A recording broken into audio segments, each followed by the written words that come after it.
ನಮಸ್ಕಾರ ಸ್ನೇಹಿತರೆ, I am Puneet. Welcome to my official YouTube channel Puneet forum. ಸ್ನೇಹಿತರೆ, ಸಂಪೂರ್ಣ ಕನ್ನಡ ವ್ಯಾಕರಣ ಓಕೆ, ಈ ಒಂದೇ ವಿಡಿಯೋದಲ್ಲಿ ಸಂಪೂರ್ಣ ಮಾಹಿತಿ ಕೊಡ್ತಾ ಇದೀವಿ. ಇದೊಂದು ಮ್ಯಾರಥಾನ್ ಸೆಷನ್ ಅನ್ಕೊಳ್ಳಿ. ಓಕೆ, ಮ್ಯಾರಥಾನ್ ಸೆಷನ್ ಅನ್ಕೊಳ್ಳಿ. ಯಾಕಂತಂದ್ರೆ ಎಕ್ಸಾಮ್ ಇದೆ. ಎಕ್ಸಾಮ್ ಗಿಂತ ಮುಂಚೆ ಅಷ್ಟು ರಿವಿಷನ್ ಸೀರೀಸ್ ಅಲ್ಲಿ ನೀವು ಮಾಡ್ಕೊಂಡ್ರೆ ವೆರಿ ಇಂಪಾರ್ಟೆಂಟ್. FDA ಇದು ಕನ್ನಡ ಪತ್ರಿಕೆ, SDA ಕೂಡ ಇಂಪಾರ್ಟೆಂಟ್ ಆಗುತ್ತೆ. ಇಲ್ಲಿ PSI ಕೂಡ ಇಂಪಾರ್ಟೆಂಟ್ ಆಗುತ್ತೆ. ಎಕ್ಸಾಮ್ ಗಿಂತ ಮುಂಚೆ ಒಂದ್ಸಲ ನೋಡ್ಕೊಂಡು ಹೋಗಿ ಸ್ನೇಹಿತರೆ.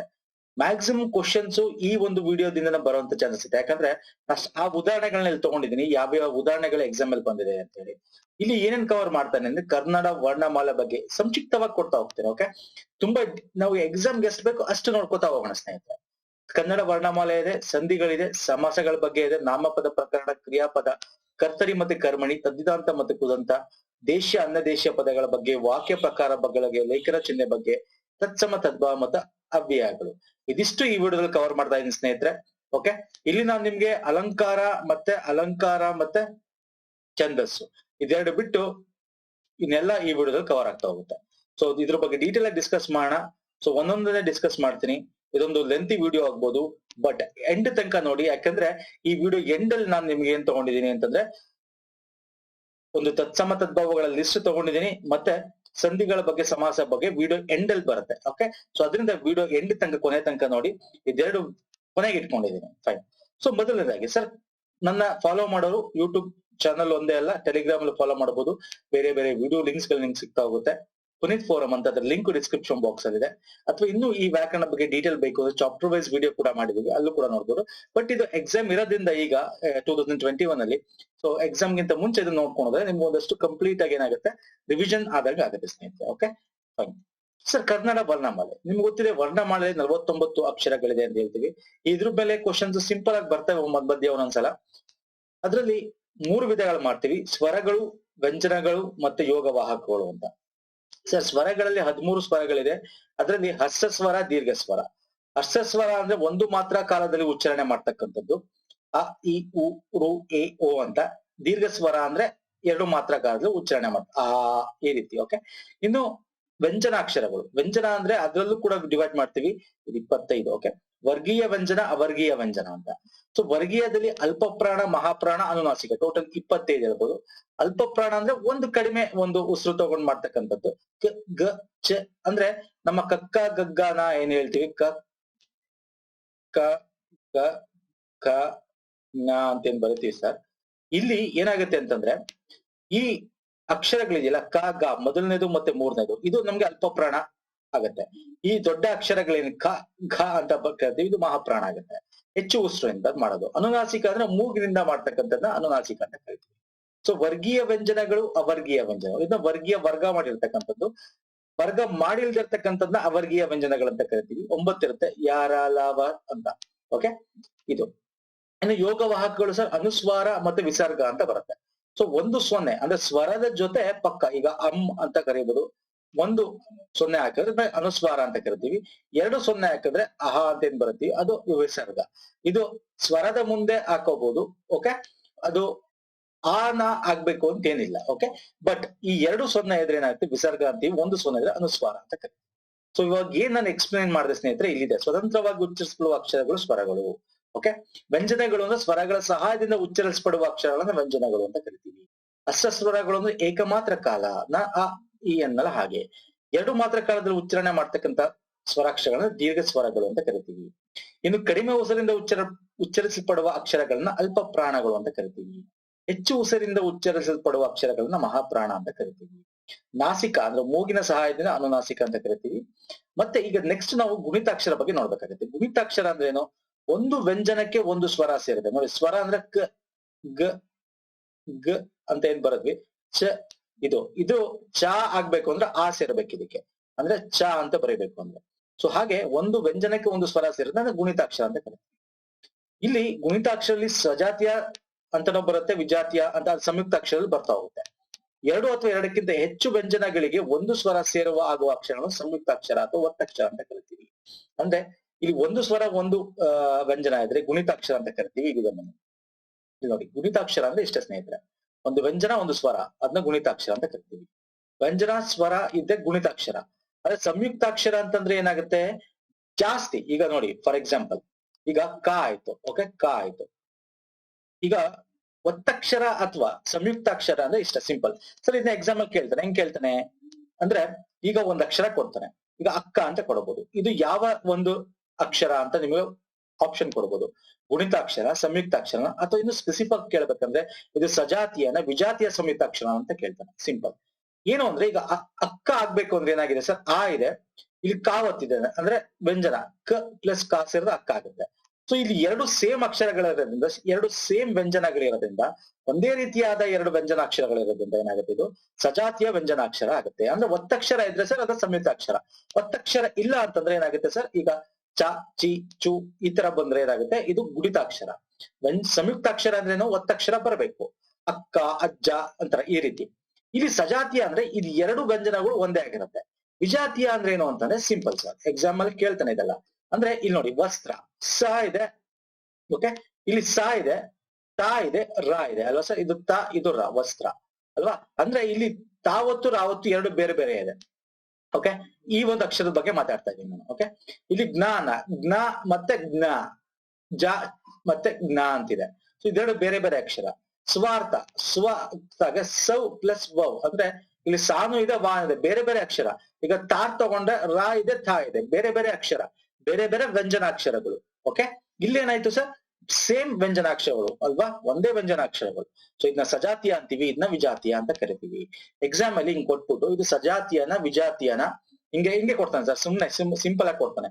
ಈಗ ಜ್ಞಾನ ಅಂತಕ್ಕಂಥ ಪದ ಇದೆ ಸರ್, ಜ್ಞಾನ ಅಂತಕ್ಕಂಥ ಪದ ಇದೆ, ಇದು ಗುಣಿತಾಕ್ಷರನ, ಓಕೆ, ಸಂಯುಕ್ತಾಕ್ಷರದಲ್ಲಿ ವಿಜಾತಿಯನ ಅಥವಾ ಸಜಾತಿಯನ ಅಥವಾ ಯಾವುದು ಅಲ್ಲ ಅಂತ ಕೊಟ್ಬಿಡ್ತಾನೆ. Option A, B, C, D. So ಏನ್ ಬರೀತೀರಾ, ಜ್ಞಾನ ಇದು ವಿಜಾತಿಯ ಗುಣಿತಾಕ್ಷರ. ಓಕೆ, ಇದನ್ನ ಹಾಕ್ತೀರಾ ಅಂದ್ರೆ ಸಂಯುಕ್ತಾಕ್ಷರ. So B is the right answer ಅಂತ ಬರೀತೀರಾ. ಸೊ ಹಿಂಗೆ ಕ್ವಶನ್ಸ್ ಬರ್ತವೆ ಸ್ನೇಹಿತರೆ. ಸೊ ಪ್ರತಿ ಒಂದು ನೀವು ನೆಗ್ಲೆಕ್ಟ್ ಮಾಡಬಾರ್ದು. ನಾನು ಡೀಟೇಲ್ ಆಗಿ ನಾನು ಇದರಲ್ಲಿ ಎಕ್ಸ್ಪ್ಲೇನ್ ಮಾಡ್ತಾ ಹೋಗ್ತೇನೆ. ಫೈನ್. ಇನ್ನು ನೆಕ್ಸ್ಟ್ ನಮ್ಗೆ ಈಗ ವ್ಯಾಕರಣದಲ್ಲಿ ಇಷ್ಟು ತಿಳ್ಕೊಂಡ್ರೆ ಸಾಕು, ಎಕ್ಸಾಮ್ಗೆ ಇಷ್ಟಲ್ಲೇ ಬರುತ್ತೆ. ನೆಕ್ಸ್ಟ್ ನಾಮಪದ. ನಾಮಪದ ಅಂದ್ರೆ ಸರ್, ಶಬ್ದದ ಮೂಲ ರೂಪಕ್ಕೆ ನಾವು ಪ್ರಕೃತಿ ಅಂತ ಕರಿತೀವಿ. ಕೇಳಿದನ್ಸರಿ, ಇದು ವೆರಿ ಇಂಪಾರ್ಟೆಂಟ್. ನಾಮ ಪ್ರಕೃತಿ ಅಂದ್ರೆ ಏನು, ಅಥವಾ ನಾಮಪದದ ಮೂಲ ರೂಪ ಯಾವುದು ಅಂತ ಹೇಳಿ ಎಕ್ಸಾಮ್ ಅಲ್ಲಿ ಕೇಳ್ತಾರೆ. ನಾಮಪದದ ಮೂಲ ರೂಪ ನಾಮ ಪ್ರಕೃತಿ. ಅದೇ ಕ್ರಿಯಾಪದದ ಮೂಲ ರೂಪ ಮುಂದೆ ನೋಡ್ತೀವಿ. ಕ್ರಿಯಾಪದದ ಮೂಲ ರೂಪ ಯಾವುದು ಅಂದ್ರೆ ಧಾತು ಅಂತ ಬರಿತೀವಿ. ಅದೇ ತರ ನಾಮಪದದ ಮೂಲ ರೂಪ ಯಾವುದು ಅಂದ್ರೆ ನಾಮ ಪ್ರಕೃತಿ. ಇಲ್ಲಿ ಶಬ್ದ ಅಂದ ತಕ್ಷಣ ಯಾವ್ದೋ ಒಂದು ಈಗ ನೋಡಿ, ನಾಮಪದ ಅಂದ್ರೆ ಏನು ಸರ್, ನಾಮಪದ ಅಂದ್ರೆ ಒಂದು ವಸ್ತು, ಒಂದು ಸ್ಥಳ, ಒಂದು ಭಾವ ಬಗ್ಗೆ ಅಂದ್ರೆ ಹೆಸರನ್ನು ಸೂಚಿಸ್ತಕ್ಕಂಥದ್ದು. ಈಗ ನಾಮಪದ ಅಂದ್ರೆ ನಾಮ ಪ್ರಕೃತಿಗೆ, ಓಕೆ, ಮೂಲ ಪದನ ನಾಮ ಪ್ರಕೃತಿ ಅಂತ ಕರಿತೀವಿ. ವಿಭಕ್ತಿ ಪ್ರತ್ಯಯವು ಸೇರಿದಾಗ ಅದು ನಾಮಪದವಾಗುತ್ತದೆ. ವೆರಿ ಇಂಪಾರ್ಟೆಂಟ್ ಇದು ಡೆಫಿನಿಷನ್, ಯಾಕಂದ್ರೆ ಡೆಫಿನಿಷನ್ ಕೂಡ ಇಂಪಾರ್ಟೆಂಟ್ ಆಗುತ್ತೆ. ನೆಕ್ಸ್ಟ್, ಲೋಕದಲ್ಲಿ ರೂಢಿಯಿರುವ ಬಗೆಯ ವಸ್ತುಗಳು, ವಸ್ತು, ವ್ಯಕ್ತಿ, ಸ್ಥಳ ಮತ್ತು ಭಾವಗಳನ್ನು, ಹೆಸರುಗಳನ್ನು ತಿಳಿಸುವ ಪದಗಳಿಗೆ ನಾಮಪದ ಅಂತ ಕರೀತೀವಿ. ಸಿಂಪಲ್. ಇಲ್ಲಿ ಸಿಂಪಲ್ ಆಗಿ ತಿಳ್ಕೊತಾ ಹೋಗೋಣ. ನಾಮಪದದಲ್ಲಿ ತುಂಬಾ ನಿಮ್ಗೆ ಎಕ್ಸಾಮ್ ಅಲ್ಲಿ ಈ ಒಂದು ವಿಧಗಳಲ್ಲಿ ನಿಮ್ಗೆ ಕ್ವಶನ್ ಬರುತ್ತೆ. ಏನ್ ಬರುತ್ತೆ, ಈಗ ಪರ್ವತ ಅಂತ ಒಂದು ಪದ ಹಾಕ್ತಾನೆ ಸರ್, ಪರ್ವತ ನಾಮಪದ ಅಂತ ಗೊತ್ತು, ಎಷ್ಟು ಸೂಚಿಸ್ತಾ ಇದೆ. ಆದ್ರೆ ಇದು ಯಾವ ನಾಮಪದ, ವಸ್ತುವಾಚಕನ, ರೂಢನಾಮನ, ಅಂಕಿತ ನಾಮನ, ಓಕೆ, ಅನ್ವರ್ಥ ನಾಮನ, ಗುಣವಾಚಕನ, ಸಂಖ್ಯಾವಾಚಕನ, ಈ ರೀತಿ ಎಕ್ಸಾಮ್ ಅಲ್ಲಿ ಕೇಳಿದ್ದಾನೆ. ಓಕೆ, ನಾಮಪದಗಳಲ್ಲಿ ಸಹಜ ನಾಮ ಮತ್ತೆ ಸಾಧಿತ ನಾಮ ಅಂತ ಮುಖ್ಯವಾಗಿ ಎರಡು ಮಾಡ್ತೀವಿ ಸರ್. ಇಲ್ಲಿ ಸಹಜ ನಾಮದಲ್ಲಿ ನೋಡೋದಾದ್ರೆ ಅದರಲ್ಲಿ ವಸ್ತುವಾಚಕ ಅಂತ ಕರಿತೀವಿ, ಮೊದಲನೇದು. ಓಕೆ, ಸಿಂಪಲ್ ಆಗಿ ತಿಳ್ಕೊಳ್ಳಿ. ವಸ್ತುವಾಚಕ ಅಂದ್ರೆ ಒಂದು ವಸ್ತುವಿನ ಹೆಸರು ಹೇಳುವ ಶಬ್ದಗಳೆಲ್ಲ ವಸ್ತುವಾಚಕ ಆಗುತ್ತೆ. ಈ ಅಡಿಯಲ್ಲಿ ನಾವು ವಸ್ತುವಾಚಕಗಳಲ್ಲಿ ಯಾವ ವಸ್ತು ಅಂತ ಹೇಳ್ಬೇಕಾದ್ರೆ ಇಲ್ಲಿ ಇನ್ನು ಸಬ್ ಡಿವಿಷನ್ ಮಾಡ್ತೀವಿ. ಅಂದ್ರೆ ಇದನ್ನ ಎ ರೂಢನಾಮ, ಬಿ ಅಂಕಿತ ನಾಮ, ಸಿ ಅನ್ವರ್ಥ ನಾಮ ಅಂತ 3 ವಿಧ ಮಾಡ್ತೀವಿ. ರೂಢಿಯಿಂದ ಬರ್ತಕ್ಕಂಥದ್ದು ಅಂದ್ರೆ ಈಗ ಒಂದು ಪರ್ವತ ನೋಡ್ತೀರಾ ಸರ್, ಅಥವಾ ಒಂದು ನದಿ ನೋಡ್ತೀರಾ, ರೂಢಿಯಿಂದ ಹೆಸರಿಟ್ಟಿರ್ತಕ್ಕಂಥದ್ದು. ಓಕೆ, ಹುಡುಗಿ ಅಂತ ಕರಿತೀವಿ, ದೇಶ ಅಂತ ಕರಿತೀವಿ, ಅಂದ್ರೆ ಅದು ರೂಢಿಯಿಂದ ಬಂದಿರ್ತಕ್ಕಂಥ ರೂಢನಾಮ ಅಂತ ಕರಿತೀವಿ. ಓಕೆ, ನಿಮ್ ಕೇಳ್ತಾನೆ ಪರ್ವತ, ಹುಡುಗಿ, ದೇಶ, ಹಳ್ಳಿ, ಇದು ಯಾವ ಒಂದು ನಾಮಪದಕ್ಕೆ ಉದಾಹರಣೆ ಅಂತ ಕೇಳ್ಬಿಟ್ಟು ನಿಮ್ಗೆ ಆಪ್ಷನ್ ಕೊಡ್ತಾನೆ. ಇಲ್ಲಿ ನಿಮ್ಗೆ ವಸ್ತುವಾಚಕ ಅಂತನಾರು ಕೊಡ್ಬೋದು, ಅಥವಾ ರೂಢನಾಮ ಅಂತನಾರು ಕೊಡ್ಬೋದು ಆಪ್ಷನ್ ಅಲ್ಲಿ. ಅಥವಾ ನಿಮ್ಗೆ ಏನ್ ಕೇಳ್ಬೋದು ಗೊತ್ತಾ, ಈಗ ಹಾಕ್ಬಿಟ್ಟಿದ್ದು ರೂಢನಾಮನ, ಅಂಕಿತ ನಾಮನ, ಅನ್ವರ್ಥ ನಾಮನ ಅಂತ ನಿಮ್ಗೆ ಕೇಳಬಹುದು ಆಪ್ಷನ್ ಅಲ್ಲಿ. ಸೊ ಇದು ಕೇಳಿದಾನೆ, ಎಕ್ಸಾಮ್ ಅಲ್ಲಿ ಕೇಳಿದಾನೆ ಇದೆಲ್ಲ. ಓಕೆ, ಸೊ ಇದರಿಂದ ರೂಢನಾಮ ಅಡಿಯಲ್ಲಿ ಬರ್ತಕ್ಕಂಥದ್ದು. ನೆಕ್ಸ್ಟ್ ಅಂಕಿತ ನಾಮ ನೋಡೋದಾದ್ರೆ ಅಂದ್ರೆ ಯಾವ್ದಕ್ಕಾದ್ರೂ ಒಂದು ಅಂಕಿತ ಇಟ್ಟಿರ್ತೀವಿ. ಓಕೆ, ಈಗ ಕರ್ನಾಟಕ, ಬೆಂಗಳೂರು ಹೆಸರಿಟ್ಟಿರ್ತದೆ, ಸೀತೆ, ರಾಮ, ಹಿಮಾಲಯ, ಇದೆಲ್ಲ ಏನಾಗುತ್ತೆ ಅಂಕಿತ ನಾಮಗಳಾಗ್ತದೆ. ಅಂದ್ರೆ ವ್ಯವಹಾರಕ್ಕೆ ಅನುಕೂಲವಾಗಿ ಇದ್ದ ಹೆಸರುಗಳನ್ನು ನಾವು ಅಂಕಿತ ನಾಮ ಅಂತ ಕರಿತೀವಿ ಸ್ನೇಹಿತರೆ. ಫೈನ್. ಓಕೆ. ನೆಕ್ಸ್ಟ್ ಅನ್ವರ್ಥ ನಾಮಗಳು. ವಸ್ತುವಿನ ವ್ಯಕ್ತಿಯ ಲಕ್ಷಣವಾಗಿ ಬರುವ ಹೆಸರುಗಳು. ಅಂದ್ರೆ ಅನ್ವರ್ಥ ಅಂತಂದ್ರೆ ಈಗ ಅವನು ಈಗ ಸೀತೆ ಅಂತ ಇಟ್ಟಿರ್ಬೋದು. ಓಕೆ, ನಮ್ಮ ಊರಲ್ಲಿ ಒಬ್ಬ ರಾಮ ಇದ್ದ, ಅವನಿಗೆ ರಾಮನ ಹೆಸರು ಇರ್ತೀವಿ. ಆದ್ರೆ ಅದ್ ಏನಾಗುತ್ತೆ ಅಂದ್ರೆ ಅವನು ಕುಂಟ ಇರ್ತಾನೆ, ಅವನಿಗೆ ಕುಂಟ ಅಂತ ಕೂಡ ಅಡ್ಡ ಹೆಸರು ಕರಿತೀವಿ. ಅಡ್ಡ ಹೆಸರು ಅಂತ ಏನ್ ಹೇಳ್ತೀವಲ್ಲ ಅದನ್ನ ನಾವೇನಂತ ಕರಿತೀವಿ, ಅನ್ವರ್ಥ ನಾಮ ಅಂತ ಕರಿತೀವಿ. ಕುಂಟ, ಕಿವುಡ ಇದೆಲ್ಲ ಎಕ್ಸಾಮ್ ಅಲ್ಲಿ ಬಂದಿದೆ. ಕುಂಟ, ಕಿವುಡ, ವಿದ್ಯಾರ್ಥಿ, ಸಂಸಾರಿ ಅಂತ ಯಾಕೆ ಕರಿತೀವಿ, ಅವ್ನು ಸಂಸಾರ ಮಾಡ್ತಾ ಇರ್ತಾನೆ. ಅಂದ್ರೆ ವಸ್ತುವಿನ ವ್ಯಕ್ತಿಯ ಲಕ್ಷಣ ಏನಿರುತ್ತೆ ಅದಕ್ಕನುಗುಣವಾಗಿ ಕರೆಯುವ ಹೆಸರನ್ನ ನಾವು ಅನ್ವರ್ಥ ನಾಮಗಳು ಅಂತ ಕರಿತೀವಿ. Okay sir. ನೆಕ್ಸ್ಟ್ ಗುಣವಾಚಕ. ಇವಾಗ ನಾವು ನೋಡಿದ್ಯಾವು ಸರ್, ಇವೆಲ್ಲ ವಸ್ತುವಾಚಕ ನೋಡ್ತೀವಿ. ಮೊದಲನೇ ಉದಾಹರಣೆ ವಸ್ತುವಾಚಕದಲ್ಲಿ ಸ್ನೇಹಿತರೆ ನಾವು ರೂಢನಾಮ ನೋಡಿದ್ರೆ ರೂಢಿಯಿಂದ ಬಂದಿರತಕ್ಕಂಥದ್ದು, ಇನ್ನೊಂದ್ಸಲ ಹೇಳ್ತಾ ಇದ್ದೀನಿ. ಮತ್ತೆ ಇನ್ನೊಂದು ಅಂಕಿತ ನಾಮ, ವ್ಯವಹಾರದ ಅನುಕೂಲಕ್ಕಾಗಿ ಇಟ್ಟಿರ್ತಕ್ಕಂಥ ಹೆಸರುಗಳಾಗಿರ್ಬೋದು. ಮತ್ತೆ ಇನ್ನೊಂದು ಅನ್ವರ್ಥ ನಾಮ. ಓಕೆ, ವಸ್ತು ಅಥವಾ ವ್ಯಕ್ತಿಯ ಲಕ್ಷಣಗನುಗುಣವಾಗಿ ಇಟ್ಟಿರ್ತಕ್ಕಂಥದ್ದು. ನೆಕ್ಸ್ಟ್ ಈಗ ವಸ್ತುವಾಚಕ ಆದ್ಮೇಲೆ ನಾಮಪದಗಳಲ್ಲಿ ಗುಣವಾಚಕ. ಅಂದ್ರೆ ಆ ಒಂದು ಗುಣವನ್ನು ಹೇಳ್ತಕ್ಕಂಥ ಶಬ್ದಗಳು. ಅಂದ್ರೆ ಈಗ ಕರಿಬೇಕು ಎಂಬುದು, ಕರಿ ಎಂಬುದು ಗುಣವಾಚಕ ನಾಮ. ಅಂತೆ ಬಿಳಿ ಮನುಷ್ಯ, ಕೆಂಪು ಕೋಟೆ, ಹೀಗೆ ಅಂದ್ರೆ ಅದು ಯಾವ ಗುಣ ಹೊಂದಿದೆ, ಕಪ್ಪುದಾಗಿದ್ಯಾ, ಕೆಂಪುದಾಗಿದ್ಯಾ, ಕಿರಿದಾಗಿದ್ಯಾ, ಹೀಗೆ ಅದನ್ನ ನಾವೇನಂತ ಕರಿತೀವಿ, ಗುಣವಾಚಕ. ಆದ್ರೆ ಗುಣವನ್ನ ಹೇಳ್ತಕ್ಕಂಥದ್ದು. ಓಕೆ, ಈಗ ನಿಮ್ಗೆ ಅವನು ಜಾಣ ಅಂತ ಬಂದ್ರೆ ಅವನು ಜಾಣ ಮನುಷ್ಯ ಅಂತಿದ್ರೆ, ಈಗ ಜಾಣ ಅಂತಕ್ಕಂಥದ್ದು ಅವನು ಗುಣವನ್ನು ಹೇಳ್ತಾ ಇರ್ತದೆ ಅಲ್ವಾ ಸರ್. ಈ ತರ ಗುಣವಾಚಕ. ಇನ್ನು ಸಂಖ್ಯಾವಾಚಕ, ಮೂರನೇ ವಿಧ. ಓಕೆ, ಸಂಖ್ಯೆಯನ್ನು ಹೇಳುವ ಶಬ್ದಗಳು ಅಂದ್ರೆ 1, 2, 3, 1000 ಇದನ್ನ ಸಂಖ್ಯಾವಾಚಕ ಅಂತ ಕರಿತೀವಿ. ಇವೆಲ್ಲ ನೋಡಿ ನಾಮಪದ, ಹೆಸರು, ವಸ್ತು ಅಥವಾ ಯಾವ್ದಾರ ಒಂದು ಇದಕ್ಕೆ ವ್ಯಕ್ತಿಗೆ ಇಟ್ಟಿರ್ತಕ್ಕಂಥದ್ದು. ಆದ್ರೆ ಅದರಲ್ಲಿ ವಿಧಗಳು ಮಾಡ್ತಾ ಹೋಗ್ತಾ ಇದೀವಿ. ಇದು ಸಂಖ್ಯಾವಾಚಕ ಸ್ನೇಹಿತರೆ. ಫೈನ್. ಓಕೆ. ನೆಕ್ಸ್ಟ್ ಪರಿಮಾಣ ವಾಚಕಗಳು. ಪರಿಮಾಣ ವಾಚಕ ಅಂದ್ರೆ ವಸ್ತುವಿನ ಅಳತೆ ಅಥವಾ ಗಾತ್ರ. ವಸ್ತುವಿನ ಅಳತೆ ಗಾತ್ರ ಅಂದ್ರೆ ಹಲವು, ಕೆಲವು, ಅಷ್ಟು, ಅಷ್ಟೊಂದು, ಇಷ್ಟೊಂದು ಅಂತ ಹೇಳ್ತೀವಲ್ಲ, ಇದನ್ನ ನಾವೇನ್ ಹೇಳ್ತೀವಿ ಸ್ನೇಹಿತರೆ, ನಾವು ಪರಿಮಾಣ ವಾಚಕ ನಾಮಗಳೆಂದು ಹೇಳ್ತೀವಿ. ಓಕೆ, ನೋಡಿ ಇವೆಲ್ಲ ಎಕ್ಸಾಮ್ ಅಲ್ಲಿ ಬಂದಿದೆ ಸರ್ ಕ್ವಶನ್. ನಾಮಪದ ಅಂದ ತಕ್ಷಣ ಬರೀ ಹೆಸರು ಅನ್ಕೊಂಡು ನೀವು ನೆಗ್ಲೆಕ್ಟ್ ಮಾಡಿದ್ರೆ ಸರ್, ನಾಮಪದದಲ್ಲಿ ತುಂಬಾ ಜನ ತಪ್ಪು ಮಾಡ್ತಾರೆ ಎಕ್ಸಾಮ್ ಅಲ್ಲಿ, ನಮ್ಮ ಕನ್ನಡ ಪತ್ರಿಕೆಯಲ್ಲಿ ತಪ್ಪು ಮಾಡ್ತಾರೆ. So this is most important. ಇನ್ನು ದಿಕ್ವಾಚಕಗಳು. ದಿಕ್ಕುಗಳನ್ನ ಹೆಸರಿಸುವ ಶಬ್ದಗಳೇ ದಿಕ್ವಾಚಕ. ಉತ್ತರ, ದಕ್ಷಿಣ, ಕೆಳಗೆ, ಮೇಲೆ, ತೆಂಕಣ, ಪಡಗಣ, ಈ ರೀತಿ. ಓಕೆ, ಏನ್ ಹೇಳ್ತೀವಿ, ಕೆಳಗೆ, ಮೇಲೆ ದಿಕ್ಕುಗಳನ್ನ, ನೈಋತ್ಯ ದಿಕ್ಕು, ಈಶಾನ್ಯ, ಈ ರೀತಿ ದಿಕ್ಕುಗಳನ್ನ ಹೇಳ್ತಕ್ಕಂಥದ್ದನ್ನ ದಿಗ್ವಾಚಕಗಳು ಅಂತ ಕರಿತೀವಿ. ಅಂದ್ರೆ ದಿಗ್ವಾಚಕ ನಾಮಗಳು. ನೆಕ್ಸ್ಟ್ ಭಾವವಾಚಕ. ಭಾವ ಹೇಳ್ತಕ್ಕಂಥದ್ದು ಅಂದ್ರೆ ವಸ್ತು ಮತ್ತು ಕ್ರಿಯೆ ಭಾವ, ಏನ್ ಮಾಡ್ತಾ ಇದೆ ಕ್ರಿಯೆ ಅಥವಾ ವಸ್ತು. ಅಂದ್ರೆ ಈಗ ನೋಟ ಆಗಿರ್ಬೋದು, ಬಿಳುಪು ಇಸ್ ನಾಮಪದ, ಅಂದ್ರೆ ಬಿಳಿದಾಗಿದೆ ಅದು. ಸೊ ಇದನ್ನ ಭಾವವಾಚಕ ಅಂತ ಕರಿತೀವಿ. ಸೊ ಇಲ್ಲಿ ಟೋಟಲ್ ಆಗಿ ಎಷ್ಟಾಯ್ತು ಸ್ನೇಹಿತರೆ, ನಮ್ಗೆ 6 ನಾಮ ಸಹಜ ನಾಮಗಳು ನೋಡಿದ್ವಿ. ಅಂದ್ರೆ ಒಂದು ಸಹಜ ನಾಮ ಮತ್ತೆ ಸಾಧಿತ ನಾಮಗಳು ಅಂತ ಮಾಡ್ತೀವಿ. ಸಾಧಿತ ನಾಮಗಳು ಬೇಡ ಇಲ್ಲಿ. ಓಕೆ, ಸಹಜ ನಾಮ ವೆರಿ ಇಂಪಾರ್ಟೆಂಟ್. ಅದ್ರಲ್ಲಿ ಮುಖ್ಯವಾಗಿ 6 ನೋಡಿದ್ವಿ. ವಸ್ತುವಾಚಕ ಆಗಿರ್ಬೋದು, ಅದ್ರ ವಸ್ತುವಾಚಕದಲ್ಲಿ ರೂಢನಾಮ, ಅಂಕಿತ ನಾಮ, ಅನ್ವರ್ಥ ನಾಮ ನೋಡಿದ್ವಿ. ಆಮೇಲೆ ಗುಣವಾಚಕ ನೋಡಿದ್ವಿ, ಸಂಖ್ಯಾವಾಚಕ ನೋಡಿದ್ವಿ, ಪರಿಮಾಣ ವಾಚಕ ನೋಡಿದ್ವಿ, ಮತ್ತೆ ದಿಗ್ವಾಚಕ, ಭಾವವಾಚಕಗಳನ್ನ ನೋಡಿದ್ವಿ ಸ್ನೇಹಿತರೆ. ಈಗ ನೆಕ್ಸ್ಟ್ ನಾನು ಸರ್ವನಾಮ ಬರ್ತೇನೆ. ಸರ್ವನಾಮ ಅಂದ್ರೆ ಇಷ್ಟೇ, ನಾಮ ಪದದ ಬದಲಾಗಿ ನಿಮ್ಗೆ ಗೊತ್ತಿದೆ, ಇವೆಲ್ಲ ಗೊತ್ತಿದೆ, ಆದ್ರೆ ಸ್ವಲ್ಪ ನೆಗ್ಲೆಕ್ಟ್ ಮಾಡ್ತೀರಾ ಅಷ್ಟೇ. ಎಕ್ಸಾಮ್ ಕನ್ಫ್ಯೂಸ್ ಆಗುತ್ತೆ. ನಾನು ಇಲ್ಲಿ ಟ್ರಿಕ್ ಗಳು ಹೇಳ್ತಾ ಹೋಗ್ತೀನಿ, ಮಧ್ಯೆ ಕನ್ಫ್ಯೂಷನ್ ನಿಮ್ಗೆ ಕ್ಲಿಯರ್ ಆಗ್ತಾ ಹೋಗುತ್ತೆ. ಇಲ್ಲಿ ನಾಮಪದದ ಬದಲಾಗಿ ನಾವೇನು ಉಪಯೋಗಿಸ್ತೀವಿ ಅಂದ್ರೆ ಸರ್ವನಾಮ ಅಂತ ಕರಿತೀವಿ. ಅಂದ್ರೆ ಸರ್ವನಾಮ ಅದಕ್ಕೆ ಫಾರ್ ಎಕ್ಸಾಂಪಲ್, ಶಾಮಣ್ಣಪೇಟೆಯಿಂದ ಬಂದನು, ಅವನು ತುಂಬಾ ಬಳಲಿದಂತೆ ತೋರುತ್ತಿತ್ತು. ಅಂದ್ರೆ ಇಲ್ಲಿ ಅಗೇನ್ ಶಾಮಣ್ಣನು ಅಂತ ಪುನಃ ಸೇರಿಸಲ್ಲ, ಅವನು ಅಂತ ಸೇರಿಸ್ತೀವಿ. ಅವನು, ಅವಳು, ನೀನು, ನಾವು, ಈ ರೀತಿ ಬರ್ತಕ್ಕಂಥ ಶಬ್ದಗಳನ್ನ ನಾವೇನಂತ ಕರಿತೀವಿ ಸರ್, ಸರ್ವನಾಮಗಳು ಅಂತ ಕರಿತೀವಿ. ಅಗೇನ್ ಈ ಸರ್ವನಾಮಗಳಲ್ಲಿ ನಮ್ಗೆ ಮುಖ್ಯವಾಗಿ ಎಕ್ಸಾಮ್ ಅಲ್ಲಿ ಪ್ರಥಮ ಪುರುಷ, ಮಧ್ಯಮ ಪುರುಷ, ಉತ್ತಮ ಪುರುಷ ಅಂತ ಬರುತ್ತೆ. ಓಕೆ, ಅಂದ್ರೆ ಪುರುಷವಾಚಕ ಸರ್ವನಾಮ 3 ವಿಧಗಳನ್ನಾಗಿ ಮಾಡ್ತೀವಿ. ಪುರುಷವಾಚಕ ಸರ್ವನಾಮ ಅಂದ್ರೆ ಸ್ನೇಹಿತರೆ, ಅಗೇನ್ ನೋಡಿ, ಪ್ರಥಮ ಪುರುಷ ಅಂದ್ರೆ ಏನು ಸರ್? ಪ್ರಥಮ ಪುರುಷ ಅಂದ್ರೆ ಈಗ ಪುಲ್ಲಿಂಗದಲ್ಲಾದ್ರೆ ಅವನು, ಅವರು, ಅಂದ್ರೆ 3ನೇ ವ್ಯಕ್ತಿ ಬಗ್ಗೆ ಅವನು, ಅವರು. ಓಕೆ, ಅವಳು, ಅವರು. ಓಕೆ, ಇದು ಸ್ತ್ರೀಲಿಂಗ. ನಪುಂಸಕ ಆದ್ರೆ ಅದು ಮತ್ತೆ ಅವು, ಹೀಗೆ. ಇದನ್ನ ನಾವು ಪ್ರಥಮ ಪುರುಷ ಅಂತ ಕರಿತೀವಿ. ಎಕ್ಸಾಮ್ ಅಲ್ಲಿ ಕೇಳಿದಾನೆ ಸ್ನೇಹಿತರೆ, ಒಂದು ವಾಕ್ಯ ಕೊಡ್ತಾನೆ, ಇದರಲ್ಲಿ ಅವರು ಅಂತಕ್ಕಂಥದ್ದು ಯಾವ ಒಂದು ಇದ್ರಲ್ಲಿ ಇದೆ ಅಂತ ಕೇಳ್ತಾನೆ, ಅಂದ್ರೆ ಸರ್ವನಾಮದ ವಿಧದಲ್ಲಿ ಇದೆ ಅಂತ ಕೇಳ್ತಾನೆ. ಇನ್ನು ಮಧ್ಯಮ ಪುರುಷ ಅಂದ್ರೆ ನಾನು ನೀನು ಮಾತಾಡ್ತಾ ಇದೀವಿ ಅಂತ ಇಟ್ಕೊಳ್ಳಿ. ಸೊ ನೀನು, ನೀವು ಅಂತ ಕರಿತೀವಲ್ಲ, ಹಾಗೆ ಅದನ್ನ ಮಧ್ಯಮ ಪುರುಷ ಅಂತ ಕರಿತೀವಿ. ಉತ್ತಮ ಪುರುಷ ಅಂದ್ರೆ ನಾನು, ಅಂದ್ರೆ ಸಿಂಪಲ್ ಸರ್, ಇದನ್ನ ನಿಮ್ಗೆ ಜ್ಞಾಪ ಇಟ್ಕೊಳ್ಳಿ ಸರ್. ಅಂದ್ರೆ ಈಗ ನಾನು ಅಂತಂದ್ರೆ ಏನು ಸರ್? ನಾನು ಅಂದ್ರೆ ನಾನು ಗ್ರೇಟ್, ಅಂದ್ರೆ ನಾನು ಉತ್ತಮ. ಸೊ ನಾನು, ನಾವು ಅಂತಕ್ಕಂಥದ್ದು ಏನಾಗುತ್ತೆ ಸರ್? ಉತ್ತಮ ಪುರುಷ ಆಗುತ್ತೆ. Okay, simple. ಇನ್ನೊಬ್ರ ಜೊತೆ ಮಾತಾಡ್ತಿರ್ತೀವಿ, 2ನೇ ವ್ಯಕ್ತಿ, ಅವರು ಮಧ್ಯಮ ಪುರುಷ ಆಗ್ತಾರೆ, ನೀನು, ನೀವು. 3ನೇವ್ರ ಬಗ್ಗೆ ನಾವಿಬ್ರು ಮಾತಾಡ್ಕೊತಾ ಇದೀನಿ, ಅವನ್ ಹಂಗ್ ಮಾಡ್ದ, ಇವಳು ಹಿಂಗ್ ಮಾಡಿದ್ಲು, ಅವಳು ಹಂಗ್ ಮಾಡಿದ್ಲು ಅಂತ 3ನೇ ವ್ಯಕ್ತಿ ಬಗ್ಗೆ ಮಾತಾಡ್ತೀವಿ, ಅದನ್ನ ಪ್ರಥಮ ಪುರುಷ ಅಂತ ಕರಿತೀವಿ. ಇಷ್ಟು ಹಿಂಗೆ ತಿಳ್ಕೊಂಡ್ರೆ ಸಾಕು ಸ್ನೇಹಿತರೆ. This is more than. ಇನ್ನು ಪ್ರಶ್ನಾರ್ಥಕ ಸರ್ವನಾಮ ಅಂದ್ರೆ ಯಾವುದು, ಏನು, ಯಾರು, ಯಾವನು ಅಂತ ಪ್ರಶ್ನೆ ಮಾಡ್ತೀವಲ್ಲ ಅದನ್ನ ಪ್ರಶ್ನಾರ್ಥಕ ಸರ್ವನಾಮ ಅಂತ ಕರಿತೀವಿ. ಈ ಪದಗಳೆಲ್ಲ ಪ್ರಶ್ನಾರ್ಥಕ ಸರ್ವನಾಮ. ಇನ್ನು ಆತ್ಮಾರ್ಥಕ ಸರ್ವನಾಮ ಬಗ್ಗೆ ನೋಡೋದಾದ್ರೆ ತಾನು, ತಾವು, ತನ್ನ ಇತ್ಯಾದಿ. ಅಂದ್ರೆ ಆತ್ಮ, ನಮ್ಮ ಆತ್ಮ, ತಾನು, ತನ್ನ, ತನ್ನೊಳಗೆ. ಈಗ ಆತ್ಮಾರ್ಥಕ ಅಂದ್ರೆ ಏನು ಸರ್? ತಾನು, ತನ್ನೊಳಗೆ, ನನ್ನೊಳಗೆ ಆತ್ಮ ಇದೆ, ತನ್ನೊಳಗೆ, ತಾವು, ತನ್ನ, ಹಿಂಗ್ ಹೇಳ್ತೀವಲ್ಲ ಇದನ್ನ ಆತ್ಮಾರ್ಥಕ ಸರ್ವನಾಮ ಅಂತ ಹೇಳ್ತೀವಿ. ನಾನು ನಿಮ್ಗೆ ಎಲೆಕ್ಟ್ರಿಕ್ಸ್ ಹೇಳ್ಕೊಡ್ತೇನೆ ಹೆಂಗ್ ನೆನ್ಪಿಟ್ಕೊಳ್ಳೋದು ಅಂತ. ಎಕ್ಸಾಮ್ ಅಲ್ಲಿ ಒಂದು ವಾಕ್ಯ ಕೊಟ್ಟು ಅಥವಾ ಒಂದು ಪದ ನಿಮ್ಗೆ ಅಂಡರ್ಲೈನ್ ಮಾಡಿ ಇದು ಯಾವ ಒಂದು ಸರ್ವನಾಮದಲ್ಲಿ ಇದೆ ಅಂತ ಕೇಳ್ಬೋದು, ಇದು ಯಾವ ಸರ್ವನಾಮಕ್ಕೆ ಉದಾಹರಣೆ ಅಂತ ಕೇಳ್ಬೋದು, ಇದು ಪ್ರಶ್ನಾರ್ಥಕನೋ, ಆತ್ಮಾರ್ಥಕನೋ, ಅಥವಾ ಪ್ರಥಮ ಪುರುಷನೋ, ದ್ವಿತೀಯ ಪುರುಷನೋ, ಅಥವಾ ಪುರುಷವಾಚಕ ಸರ್ವನಾಮನೋ, ಹಿಂಗೆ ಎಕ್ಸಾಮ್ ಅಲ್ಲಿ ಕೇಳ್ತಾನೆ ಸರ್. ಅರ್ಥ ಆಗ್ತಿದೆ ಅನ್ಕೋತೀನಿ. ಸೊ ಹಿಂಗೆ ಕ್ವಶನ್ಸ್ ಬರ್ತವೆ. ಸೊ ಅದರಿಂದ ಇದನ್ನ ನೆಗ್ಲೆಕ್ಟ್ ಮಾಡಬೇಡಿ. ಯಾವುದು ಅಂತಕ್ಕಂಥ ನಿಮ್ ಕ್ವಶನ್ ಮಾರ್ಕ್ ಇದ್ರೆ ಪ್ರಶ್ನಾರ್ಥಕ ಸರ್ವನಾಮ, ಈ ರೀತಿ ಇದ್ರೆ ಪುರುಷಾರ್ಥಕ ಸರ್ವನಾಮ, ನಾನು, ನೀನು, ಅವರು, ಅವಳು ಅಂತಿದ್ರೆ. ಅದೇ ತಾವು, ತಾನು ಅಂತಿದ್ರೆ ಅದು ಆತ್ಮಾರ್ಥಕ ಸರ್ವನಾಮ ಆಗುತ್ತೆ. This is most important point. Okay fine. ಇದನ್ನ ಹಿಂಗೆ ಜ್ಞಾಪಕ ಇಟ್ಕೊಳ್ಳಿ. ತನ್ನೊಳಗೆ, ತನ್ನ ಆತ್ಮ, ಹೀಗೆ ತಾನು, ತಾವು, ತನ್ನ ಅನ್ನೋದು ಆತ್ಮಾರ್ಥಕ ಸರ್ವನಾಮ ಆಗುತ್ತೆ. ನೆಕ್ಸ್ಟ್ ನಾಮಪದಗಳ ನನ್ನ ಬಗ್ಗೆ ನಿಮ್ಗೆ ಹೇಳ್ತಾ ಇದ್ದೆ. ಈ ನಾಮಪದಗಳಲ್ಲಿ ಒಂದು ಇಲ್ಲಿ ಲಿಸ್ಟ್ ಕೂಡ ನಿಮ್ಗೆ ಕೊಟ್ಟಿದ್ದೀನಿ. ಓಕೆ, ಆಲ್ರೆಡಿ ಇದ್ರ ಬಗ್ಗೆ ಎಕ್ಸ್ಪ್ಲೇನ್ ಮಾಡಿದ್ದೀನಿ, ಅಂಕಿತ ನಾಮ, ಅನ್ವರ್ಥ ನಾಮ. ಬಟ್ ನಿಮ್ಗೊಂದಷ್ಟು ಲಿಸ್ಟ್ ಕೂಡ ಇಲ್ಲಿದೆ.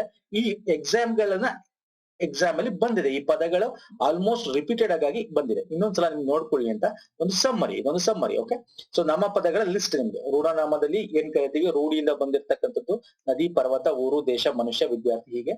ಮತ್ತೆ ಅಂಕಿತ ನಾಮ ಅಂದ್ರೆ ಅವನಿಗೆ ಹೆಸರಿಟ್ಟಿರ್ತಕ್ಕಂಥದ್ದು, ಸೊ ಅದು. ಮತ್ತೆ ಅನ್ವರ್ಥ ನಾಮ ಅಂದ್ರೆ ಅವರು ಮಾಡ್ತಕ್ಕಂತ ಗುಣ ಅಥವಾ ವ್ಯಾಪಾರ, ಅವನಿಗೆ ಇದಕ್ಕೂ ತಕ್ಕಂತೆ ನಾವು ಕರಿತಕ್ಕಂಥದ್ದು. ಸರ್ವನಾಮ ಅಂತಂದ್ರೆ ಅವನು, ಅವಳು. ಆತ್ಮಾರ್ಥಕ ಅಂತಂದ್ರೆ ಯಾರು ಅಂದ್ರೆ ಈಗ ನಾಮಪದ, ಸರ್ವನಾಮ ಎರಡು ಕೂಡ ನಿಮ್ಗೆ ಇಲ್ಲಿ ಸಮ್ಮರಿ ಕಂಪೇರಿಟಿವ್ಲಿ ನೀವು ಓದ್ಕೋಬಹುದು. ನಾಮಪದಗಳಿಗೆ ಬದಲಿಗೆ ಬಳಸುವ ವಾಚಕಗಳನ್ನು ಸರ್ವನಾಮ ಅಂತ ಕರಿತೀವಿ. ಆತ್ಮಾರ್ಥಕ ಅಂದ್ರೆ ತಾನು, ಪ್ರಶ್ನಾರ್ಥಕ, ಇವೆಲ್ಲ ನಿಮ್ಗೆ ಈಗ ಗೊತ್ತಾಯ್ತು ಅಂತ ಅನ್ಕೊಂಡಿದ್ದೀನಿ ಸ್ನೇಹಿತರೆ. Fine fine. ಇಲ್ಲಿ ನೋಡಿ, ಗುಣವಾಚಕ, ಭಾವನಾಮ, ಗುಣದ ಬಗ್ಗೆ ಹೇಳ್ತಕ್ಕಂಥದ್ದು. ಭಾವನಾಮ ಸಂಖ್ಯೆ ಬಗ್ಗೆ ಹೇಳ್ತಕ್ಕಂಥದ್ದು. ದಿಗ್ವಾಚಕ, ದಿಕ್ಕು ಬಗ್ಗೆ ಹೇಳ್ತಕ್ಕಂಥದ್ದು. ಇದೆಲ್ಲ ಸಮ್ಮರಿ ನಿಮ್ಗೆ ಕಂಪೇರಿಟಿವ್ಲಿ ಓದ್ಕೊಂಡಾಗ ಏನಾಗುತ್ತೆ, ನಿಮ್ಗೆ ಅರ್ಥ ಆಗ್ತಾ ಹೋಗುತ್ತೆ, ಇನ್ನು ಕ್ಲಾರಿಟಿ ಸಿಗ್ತಾ ಹೋಗುತ್ತೆ ಸ್ನೇಹಿತರೆ. ಫೈನ್. ಈಗ ನೆಕ್ಸ್ಟ್ ನಾವು ಕ್ರಿಯಾಪದಕ್ಕೆ ಬರೋಣ.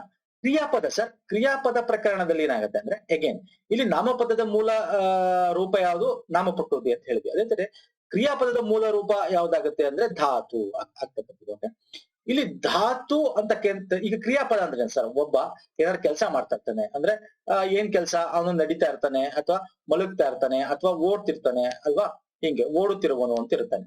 ಈಗ ಓಡುವುದು ಅಂತಿದೆ ಅಂತ ಇಟ್ಕೊಳ್ಳಿ, ಓಡುವುದು ಅಂತಿದೆ ಅಂತ ಇಟ್ಕೊಳ್ಳಿ. ಸೊ ಇಲ್ಲಿ ಓಡು ಅಂತಕ್ಕಂಥದ್ದು ಇದೆಯಲ್ಲ, ಇದನ್ನ ಧಾತು ಅಂತ ಕರಿತೀವಿ. ಅಂದ್ರೆ ಕ್ರಿಯಾಪದದ ಮೂಲ ರೂಪ ಓಡು ಅಂತಕ್ಕಂಥದ್ದು, ಇದನ್ನ ಧಾತು ಅಂತ ಕರಿತೀವಿ. ಈಗ ಕ್ರಿಯಾ ಧಾತುವಿಗೆ ಅಖ್ಯಾತ ಪ್ರತ್ಯಯಗಳು ಸೇರಿ ಕ್ರಿಯಾಪದಗಳಾಗತ್ತೆ. ಅಂದ್ರೆ ಅಖ್ಯಾತ ಪ್ರತ್ಯಯ ಈಗ ನೋಡಿ, ಓಡುವು, ಓಡುವನು, ಓಡದ, ಹಿಂಗೆ ಬರುತ್ತಲ್ಲ. ಈ ಅಖ್ಯಾತ ಪ್ರತ್ಯಯಗಳು ಸೇರುತ್ತಲ್ಲ, ಮುಂದೆ ತಿಳ್ಕೊಳ್ಳೋಣ ವಿಭಕ್ತಿ ಪ್ರತ್ಯಯಗಳು. ಸೊ ಈ ಪ್ರತ್ಯಯಗಳ ಸೇರಿ ಕ್ರಿಯಾಪದಗಳಾಗ್ತಾ ಹೋಗುತ್ತೆ. ಈಗ ನೋಡಿ, ಧಾತು ಅಂದ್ರೆ ಇದು ಮಾಡು, ತಿನ್ನು, ಹೋಗು, ಬಾ. ನಿಮಗೆ ಕೇಳ್ತಾನೆ, ಒಂದು ವಾಕ್ಯ ಬರುತ್ತೆ ಸರ್, ಒಂದು ವಾಕ್ಯ ಕೊಟ್ಬಿಟ್ಟು ನಿಮ್ಗೆ, ಅವನು ಊಟವನ್ನು ಮಾಡುತ್ತಿದ್ದನು. ಇಲ್ಲಿ ಕೆಳಗಿನವುಗಳಲ್ಲಿ ಈಗ ಅವನು ಊಟವನ್ನು ಮಾಡುತ್ತಿದ್ದನು, ಅವನು ಊಟ ಮಾಡುತ್ತಿದ್ದನು ಅಂತ ಇರುತ್ತೆ ಅಂತ ಇಟ್ಕೊಳ್ಳಿ, ಮಾಡುತ್ತಿದ್ದನು ಅಂತ ಇರುತ್ತೆ ಅಂತ ಇಟ್ಕೊಳ್ಳಿ. ಈಗ ಈ ಆಪ್ಷನ್ ನಿಮ್ಗೆ ಇದರಲ್ಲಿ ಧಾತು ಯಾವುದು ಅಂತ ಕೇಳಬಹುದು, ಅಥವಾ ಕ್ರಿಯಾಪದದ ಧಾತು ಯಾವುದು ಅಂತ ಕೇಳಬಹುದು. ಸೊ ಇಲ್ಲಿ ಮಾಡು ಅಂತಕ್ಕಂಥದ್ದು ಏನಾಗುತ್ತೆ, ಕ್ರಿಯಾಪದದ ಧಾತು ಆಗುತ್ತೆ. ಸೊ ಹೀಗೆ. ಇನ್ನು ಧಾತುಗಳಲ್ಲಿ ಸರ್ ನಾವು ಮೂರ್ ವಿಧ, ಯೂಶಲಿ 2 ವಿಧ ಅಂತೀವಿ, 3 ವಿಧ ಮಾಡ್ಬೋದು.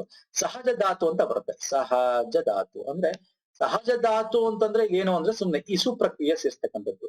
ಇಸು ಪ್ರಕ್ರಿಯೆ ಅಂದೇನು, ಈಗ ಓಡಿಸಿದ, ಓಡಿಸುವನು, ಮಲಗಿಸು ಅಂದ್ರೆ ಇಲ್ಲಿ ಇಸು ಅಂತ, ಮಲಗಿಸು. ಈಗ ಮಲಗಿಸು, ಇಲ್ಲಿ ಮಲ ಪ್ಲಸ್ ಇಸು ಅಲ್ವಾ, ಮಲಗಿಸು, ಮಲಗಿಸು ಅಂತಿದೆ. ಮಲಗು ಪ್ಲಸ್ ಇಸು ಅಂತ ಬರೀಬೋದಾ, ಮಲಗು ಪ್ಲಸ್ ಇಸು ಅಂದ್ರೆ ಇಲ್ಲಿ ಇಸು ಪ್ರಕ್ರಿಯೆ ಸೇರಿಸುತ್ತಲ್ಲ, ಇದನ್ನ ಸಹಜ ಧಾತು ಅಂತ ಕರಿತೀವಿ. ಸಹಜ ಧಾತು ಅಂತ ಕರಿತೀವಿ. ಅಂದ್ರೆ ಮಲಗಿಸು ಅಂತಕ್ಕಂಥದ್ದು ಒಂದು ಸಹಜ ಧಾತು, ಸಿಂಪಲ್. ಇಲ್ಲಿ ಸಕರ್ಮಕ ಮತ್ತು ಅಕರ್ಮಕ ಧಾತು ಸರ್, ವೆರಿ ಇಂಪಾರ್ಟೆಂಟ್, ಎಕ್ಸಾಮ್ ಅಲ್ಲಿ ಕೇಳಿದಾನೆ ಸರ್. ಇಲ್ಲಿ ಸಕರ್ಮಕ ಅಕರ್ಮಕ ಧಾತುಗೆ ಏನ್ ವ್ಯತ್ಯಾಸ ಅಂದ್ರೆ, ಕರ್ಮಪದವನ್ನು ಅಪೇಕ್ಷಿಸುವ ಧಾತುಗಳಿಗೆ ಸಕರ್ಮಕ ಧಾತುಗಳು ಅಂತ ಕರಿತೀವಿ. ಓಕೆ, ಸಕರ್ಮಕ ಧಾತುಗಳು ಅಂದ್ರೆ ಏನು ಅಂದ್ರೆ ಕರ್ಮಪದಗಳನ್ನು ಅಪೇಕ್ಷೆ ಮಾಡ್ತಕ್ಕಂಥದ್ದು. ಓಕೆ, ಕರ್ಮಪದ ಅಂದ್ರೆ ಏನು ಸರ್, ಕರ್ಮಪದ ಅಂದ್ರೆ ಈಗ ಒಂದೇನಾದ್ರು ಕೆಲಸ ಮಾಡ್ತಿರ್ತಾನೆ. ಓಕೆ, ಹಾಲನ್ನು ಅವನು, ಈಗ ಕರ್ತೃ ಕರ್ಮ ಕ್ರಿಯೆ ನಿಮಗೆ ಗೊತ್ತಿರಬೇಕು. ಯಾವ್ದಾದ್ರು ಒಂದು ವಾಕ್ಯ ಕೊಟ್ಬಿಟ್ಟು ಅಲ್ಲಿ ಕರ್ತೃ ಕರ್ಮ ಕ್ರಿಯೆ ನೀವು ತಿಳ್ಕೊಬೇಕಾಗತ್ತೆ. ಇಲ್ಲಿ ಕರ್ತೃ ಕರ್ಮ ಕ್ರಿಯೆ ಅಂದ್ರೆ ಈಗ ಇಲ್ಲಿ ಈ ವಾಕ್ಯ ತಗೊಳ್ಳಿ, ಅವನು ಅಥವಾ ರಾಮ ಊಟ ಮಾಡುತ್ತಿದ್ದಾನೆ ಅಂತಿದ್ರೆ ಈಗ ಅವನು ಅಥವಾ ರಾಮ ಇದೆಯಲ್ಲ ಇದು ಕರ್ತೃ ಅಲ್ವಾ ಸರ್, ಕರ್ತೃ. ಇಲ್ಲಿ ಊಟ ಅಂತಕ್ಕಂಥದ್ದು ಕರ್ಮ, ಏನ್ ಮಾಡ್ತಾ ಇದ್ದಾನೆ ಅಂತ. ಇದು ಏನು ಮಾಡ್ತಾ ಇದ್ದಾನೆ ಏನನ್ನ ಅಂತಕ್ಕಂಥದ್ದು ಇಲ್ಲ, ಅದು ಕರ್ಮ. ಕ್ರಿಯೆ ಇದೆಯಲ್ಲ ಅದು ಏನಾಗುತ್ತೆ ಸರ್, ಕ್ರಿಯೆ ಏನ್ ಮಾಡ್ತಾ ಇದ್ದಾನೆ ಅಂತಕ್ಕಂಥದ್ದು ಕ್ರಿಯೆ ಆಗುತ್ತೆ. ಸೊ ಇಲ್ಲಿ ಸಕರ್ಮಕ ಧಾತು ಅಂತಂದ್ರೆ ಏನು ಅಂದ್ರೆ, ಈಗ ಹಾಲನ್ನು ಏನ್ ಮಾಡ್ತಾ ಇದ್ದಾನೆ, ಇದು ಕರ್ಮ ಪದ. ಓಕೆ, ಇಲ್ಲಿ ಸಕರ್ಮಕ ಧಾತು ಅಂದ್ರೆ ಕರ್ಮ ಪದವನ್ನು ಅಪೇಕ್ಷಿಸುವ. ಈಗ ಕುಡಿಯಿತು ಅಂತ ಇಟ್ಕೊಳ್ಳಿ, ಅವನು ಡ್ಯಾಶ್ ಅನ್ನು ಕುಡಿದನು ಅಂತ ಇರ್ತಾವ ಅಂತ ಇಟ್ಕೊಳ್ಳಿ. ಇಲ್ಲಿ ಏನನ್ನು ಕುಡಿದ ಅನ್ನೋದು ಒಂದು ಪ್ರಶ್ನೆ ಉದ್ಭವ ಆಗುತ್ತೆ. ಅಂದ್ರೆ ಇಲ್ಲಿ ಏನಾಗುತ್ತೆ ಸರ್, ಆ ವಾಕ್ಯ ಪರಿಪೂರ್ಣ ಆಗ್ಬೇಕಂದ್ರೆ ಸಕರ್ಮಕ ಧಾತುಗೆ ಆ ಕರ್ಮ ಪದ ಬೇಕೇ ಬೇಕು. ಅಂದ್ರೆ ಏನನ್ನ ಹಾಲನ್ ಕುಡಿದ್ನ, ನೀರನ್ ಕುಡಿದ್ನ ಅಲ್ವಾ. ಸೊ ಹಿಂಗೆ, ಸೊ ಇದನ್ನ ಏನ್ ಮಾಡ್ತೀವಿ ನಾವು, ಈ ಒಂದು ವಾಕ್ಯದಲ್ಲಿ ಈ ಕರ್ಮ ಪದನ ಬೇಕು ಅನ್ನುತ್ತಲ್ಲ ಅದನ್ನ ಸಕರ್ಮಕ ಧಾತು ಅಂತ ಕರೀತೀವಿ. ಇನ್ನು ಅಕರ್ಮಕ ಅಂತಂದ್ರೆ ನಮಗ್ ಬೇಕಾಗಿಲ್ಲ. ಈಗ ಮಲಗು, ಓಡು, ಬದುಕು, ಅವನು ಮಲಗಿದ. ಇಲ್ಲಿ ಅವನು ಅಂತಕ್ಕಂಥದ್ದು ಏನೋ ಸರ್, ಈಗ ನೋಡಿ ಸಿಂಪಲ್ ಆಗಿ ಹೇಳ್ತೇನೆ, ಅವನು ಮಲಗಿದ ಅಲ್ಲ. ಇಲ್ಲಿ ಮಲಗು ಅಂತಕ್ಕಂಥದ್ದು ಒಂದು ಕ್ರಿಯಾಪದ ಅಲ್ವಾ, ಮಲಗು. ಸರ್ ಮಲಗು ಅಂದಕ್ಕೆ ಏನ್ ಮಲ್ಕೊಂಡ, ಏನನ್ನ ಮಲ್ಕೊಂಡ ಅಂತ ಕೇಳಲ್ಲ. ಏನನ್ನ ಅಂತಕ್ಕಂಥದ್ದು ಏನಾಗುತ್ತೆ ಸರ್, ಕ್ರಿಯಾಪದ ಆಗತ್ತೆ ಅಲ್ವಾ ಸರ್. ಏನನ್ನ, ಯಾರು ಅಂದ್ರೆ ಅವನು ಅಥವಾ ರಾಮ ಮಲಗಿದ. ರಾಮ ಕರ್ತೃ, ಇಲ್ಲಿ ಕ್ರಿಯಾ ಬೇಕಾಗಿಲ್ಲ ನಮ್ಗೆ, ಅಲ್ಲ ಸರಿ ಕರ್ಮ ಬೇಕಾಗಿಲ್ಲ, ಕ್ರಿಯೆ ಸಾಕಾಗುತ್ತೆ. ಅಂದ್ರೆ ಓಡು ಅಂದ್ರೆ ಏನು ಸರ್, ಓಡ್ತಾ ಇದ್ದಾನೆ ಅಂತ ಅರ್ಥ. ಓಡುಗೆ ಏನು ಓಡ್ತಾವನೆ, ಕೈಲಿ ಓಡ್ತಾ ಇದ್ದಾನ, ತಲೆಯಲ್ಲಿ ಓಡ್ತಾ ಇದ್ದಾನ ಅಂತ ಕೇಳಲ್ಲ ಅಲ್ವಾ.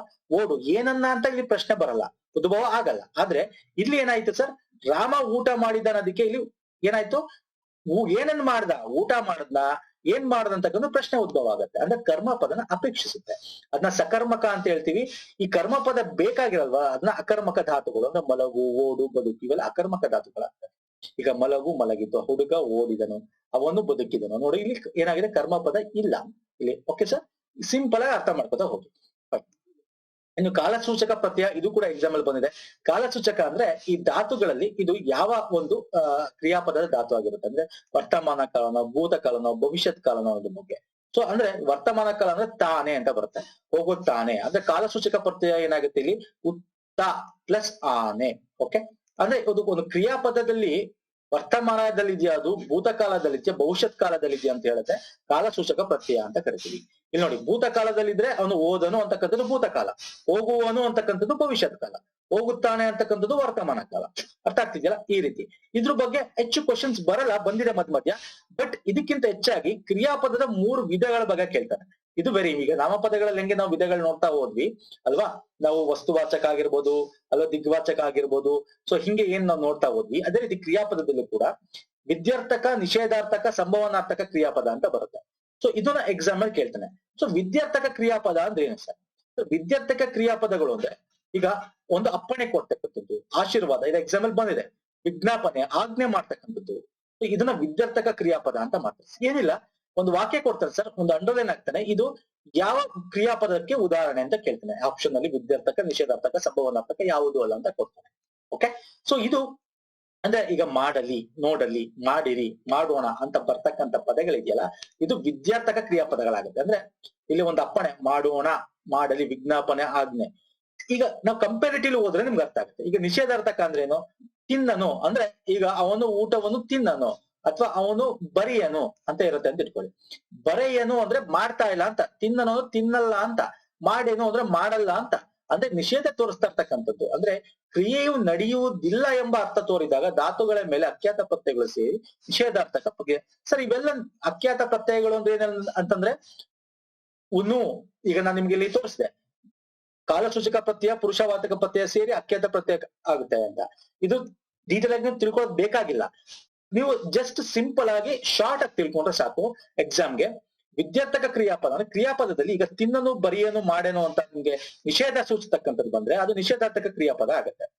ಸಂಭವನಾರ್ಥಕ ಕ್ರಿಯಾಪದ ಅಂದ್ರೇನು, ಒಂದು ಸಂಭವನೆ ಅಂದ್ರೆ ನಡಿಬಹುದು, ಆಗಬಹುದು. ಅಂದ್ರೆ ಆಗ್ಬಹುದು ಅಂತ ಹೇಳ್ತೀವಲ್ಲ, ಊಹೆ ಮಾಡ್ತೀವಲ್ಲ, ಅಂತದ್ದಾಗಳನ್ನ ನಾವು ಸಂಭವನಾರ್ಥಕ ಕ್ರಿಯಾಪದ ಅಂತ ಕರಿತೀವಿ.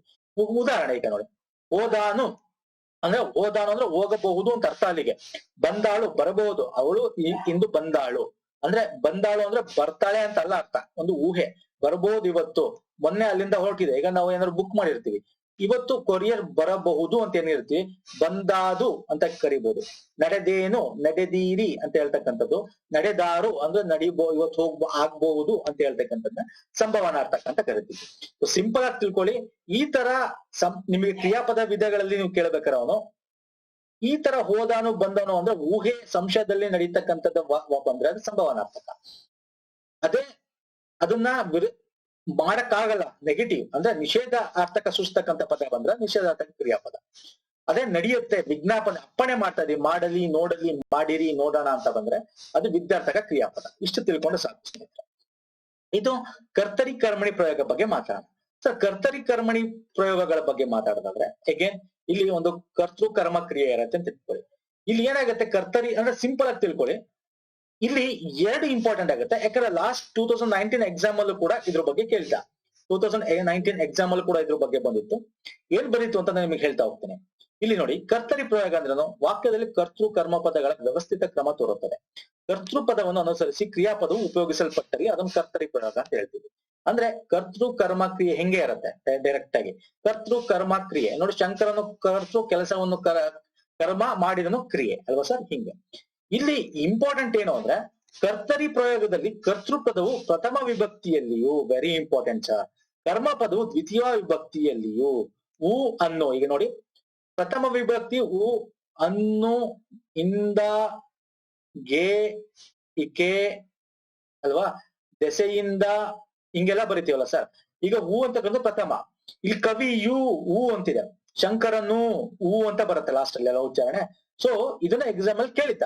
ಈಗ ಕರ್ತರಿ ಪ್ರಯೋಗದಲ್ಲಿ ಓಕೆ, ಕರ್ತರಿ ಪ್ರಯೋಗದಲ್ಲಿ ಕರ್ಮ ಪದವು ಯಾವ ವಿಭಕ್ತಿಯಲ್ಲಿ ಇರುತ್ತೆ ಅಂತ ಕೇಳಿತ ಎಕ್ಸಾಮ್ ಅಲ್ಲಿ.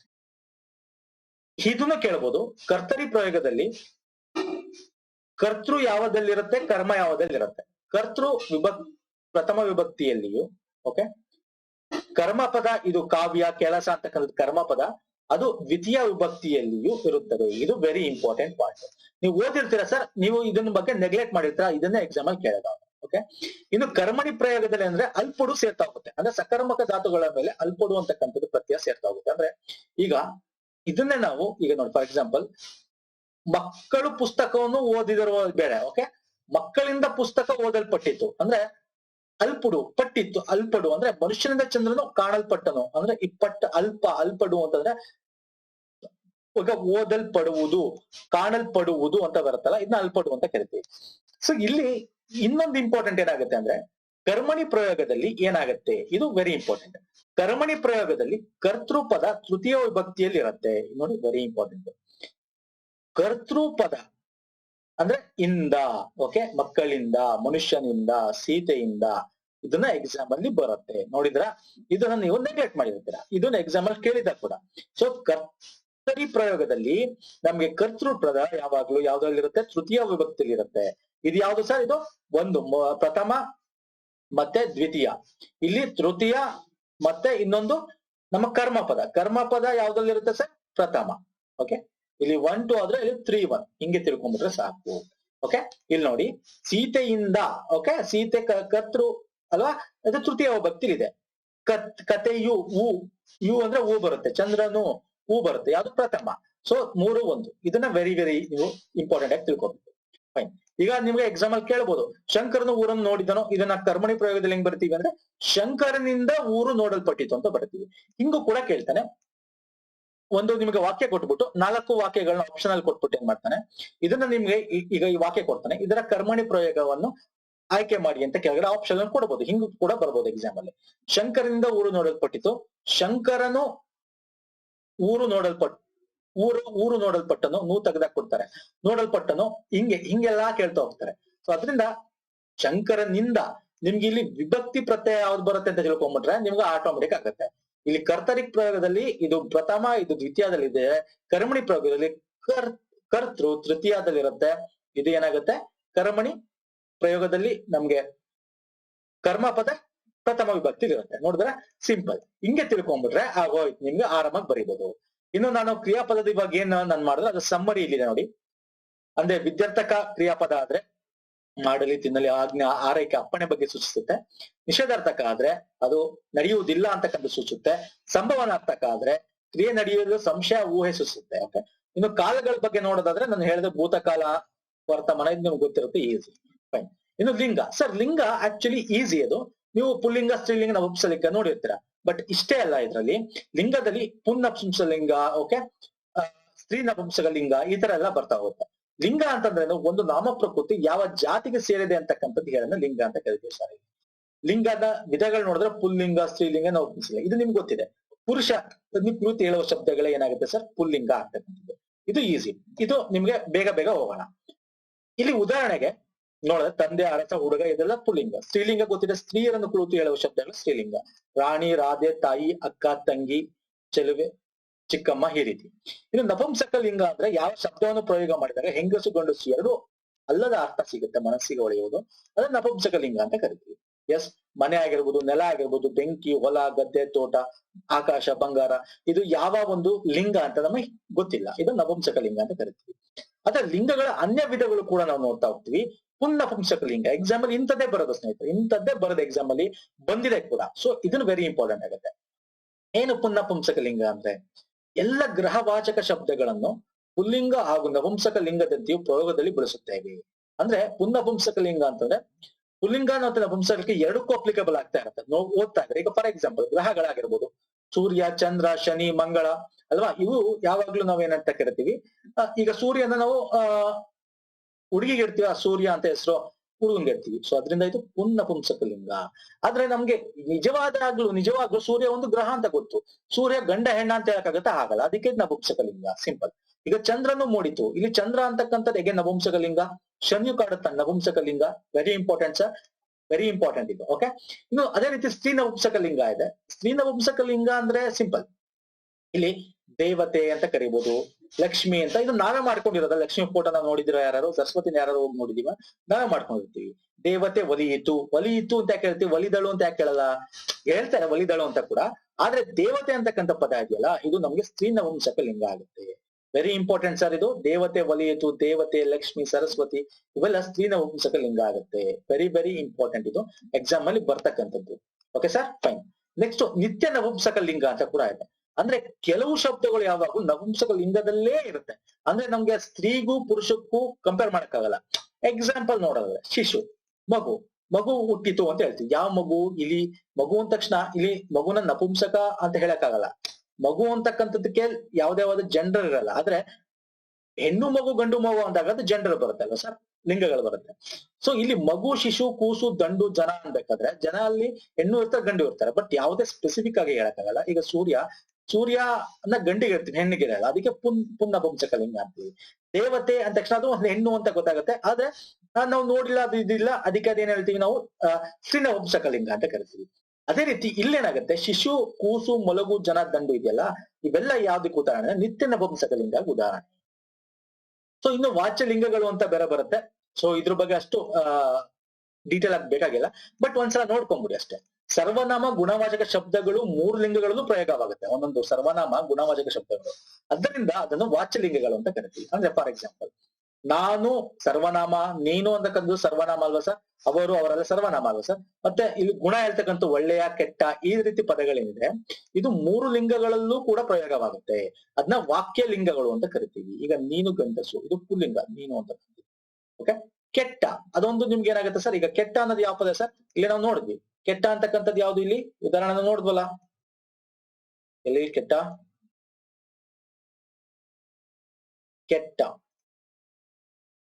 ಎಲ್ಲೋಯ್ತು ಸರ್?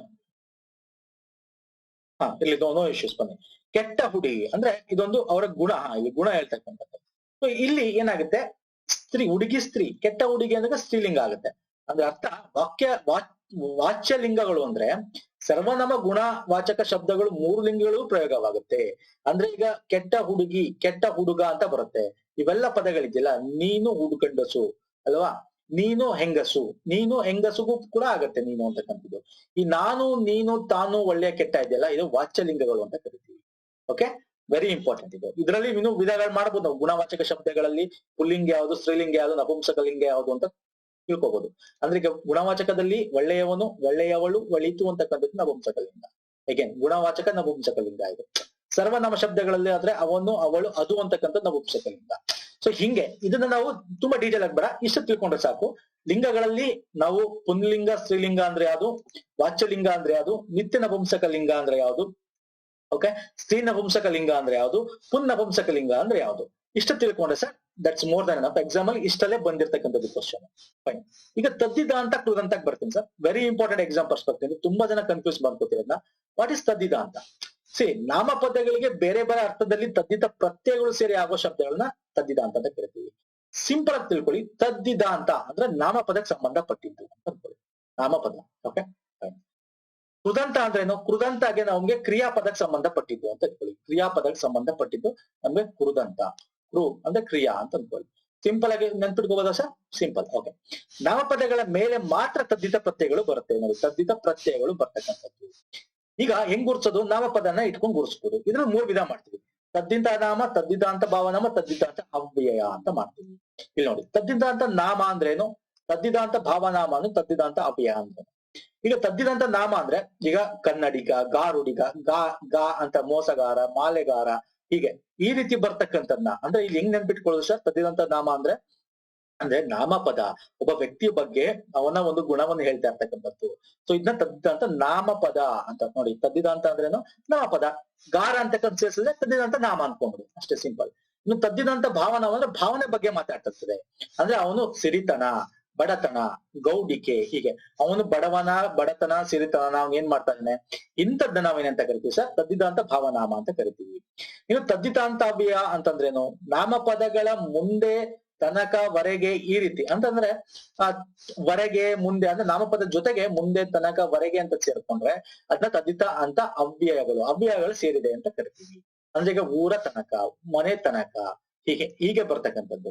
ಇದರಲ್ಲಿ ಸ್ತ್ರೀಲಿಂಗನು ಬರುತ್ತೆ, ಬೇರೆ ಈಗ ಹೂವಾಡ, ಗಿತ್ತಿ ಅಂತ ಬರ್ಬೋದು. ಓಕೆ, ಇದನ್ನ ಡೀಟೇಲ್ ಆಗಿ ಇನ್ನೊಂಚೂರು ತೋರಿಸ್ತೀನಿ ಬನ್ನಿ. ಇನ್ನು ಹೆಂಗೆ ನೆನ್ಪಿಟ್ಕೊಳ್ಳೋದು ಅಂದ್ರೆ ಸಿಂಪಲ್. ಈಗ ತದ್ದಿದಾಂತ ನಾಮ ನಾವ್ ಏನ್ ಮಾಡಿದ್ವಿ ಸರ್? ಈಗ ಅಡಿಗ, ಕಾರ, ಕೋರ ಈ ರೀತಿ ಸೇರ್ತಕ್ಕಂಥದ್ದು. ಓಕೆ, ಈ ರೀತಿ ಸೇರ್ತಕ್ಕಂಥದ್ದು. ಫೈನ್. ಓಕೆ. ಸೊ ಈ ರೀತಿ ಸೇರ್ತಕ್ಕಂಥದ್ದು ನಾವೇನಂತ ಕರಿತೀವಿ? ತದ್ದಿದಾಂತ ನಾಮಗಳು ಅಂತ ಕರಿತೀವಿ. ಇಲ್ಲಿ ಇವುಗಳನ್ನ ಹೆಂಗ್ ಗುರುತಿಸಿರೋದು? ಇವುಗಳನ್ನು ವ್ಯಕ್ತಿಯನ್ನು ಸೂಚಿಸ್ತದೆ, ವ್ಯಕ್ತಿಯ ನೆನಪಿಟ್ಕೊಳ್ತಕ್ಕಂಥದ್ದು. ಓಕೆ, ವ್ಯಕ್ತಿನ ನೆನಪಿಟ್ಕೊಳ್ತಕ್ಕಂಥದ್ದು. ಫೈನ್. ಫೈನ್. ಇಲ್ಲಿ ಉದಾಹರಣೆಗಳು ಕೊಟ್ಟಿದ್ದೀನಿ, ಉದಾಹರಣೆಗಳನ್ನ ನೀವು ನೋಡ್ತಾ ಹೋಗಿ. ಏನು ಉದಾಹರಣೆ ನೋಡಿ, ಇಲ್ಲೇ ಇದೆ ನೋಡಿ.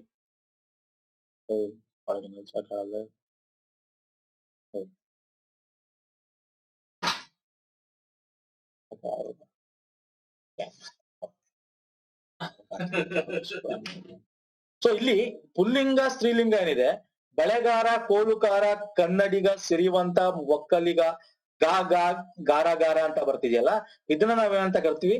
ನಾವು ತದ್ದಿದಾಂತ ನಾಮ ಅಂತ ಕರಿತೀವಿ. ಸ್ತ್ರೀಲಿಂಗದಲ್ಲೂ ಬರುತ್ತೆ. ಬೆಳೆಗಾರ್ತಿ, ಕೋಲುಕಾರ್ತಿ, ಕನ್ನಡತಿ, ಸಿರಿವಂತೆ, ಒಕ್ಕಲಗಿತ್ತಿ, ಮಾಲೆಗಾರ್ತಿ ಅಂತ. ಸೊ ಹಿಂಗೆ ಬರ್ತಕ್ಕಂಥದ್ದು. ಎಷ್ಟು ಇಟ್ಕೊಳ್ಳೋದು, ಜ್ಞಾಪಕ ಏನ್ ಬಿಟ್ಕೊಳ್ಳೋದು? ವ್ಯಕ್ತಿಯನ್ನು ಸೂಚಿಸುತ್ತೆ ಸರ್, ವ್ಯಕ್ತಿಯನ್ನು ನೆನ್ಪಿಟ್ಕೋಬೇಕಷ್ಟೇ.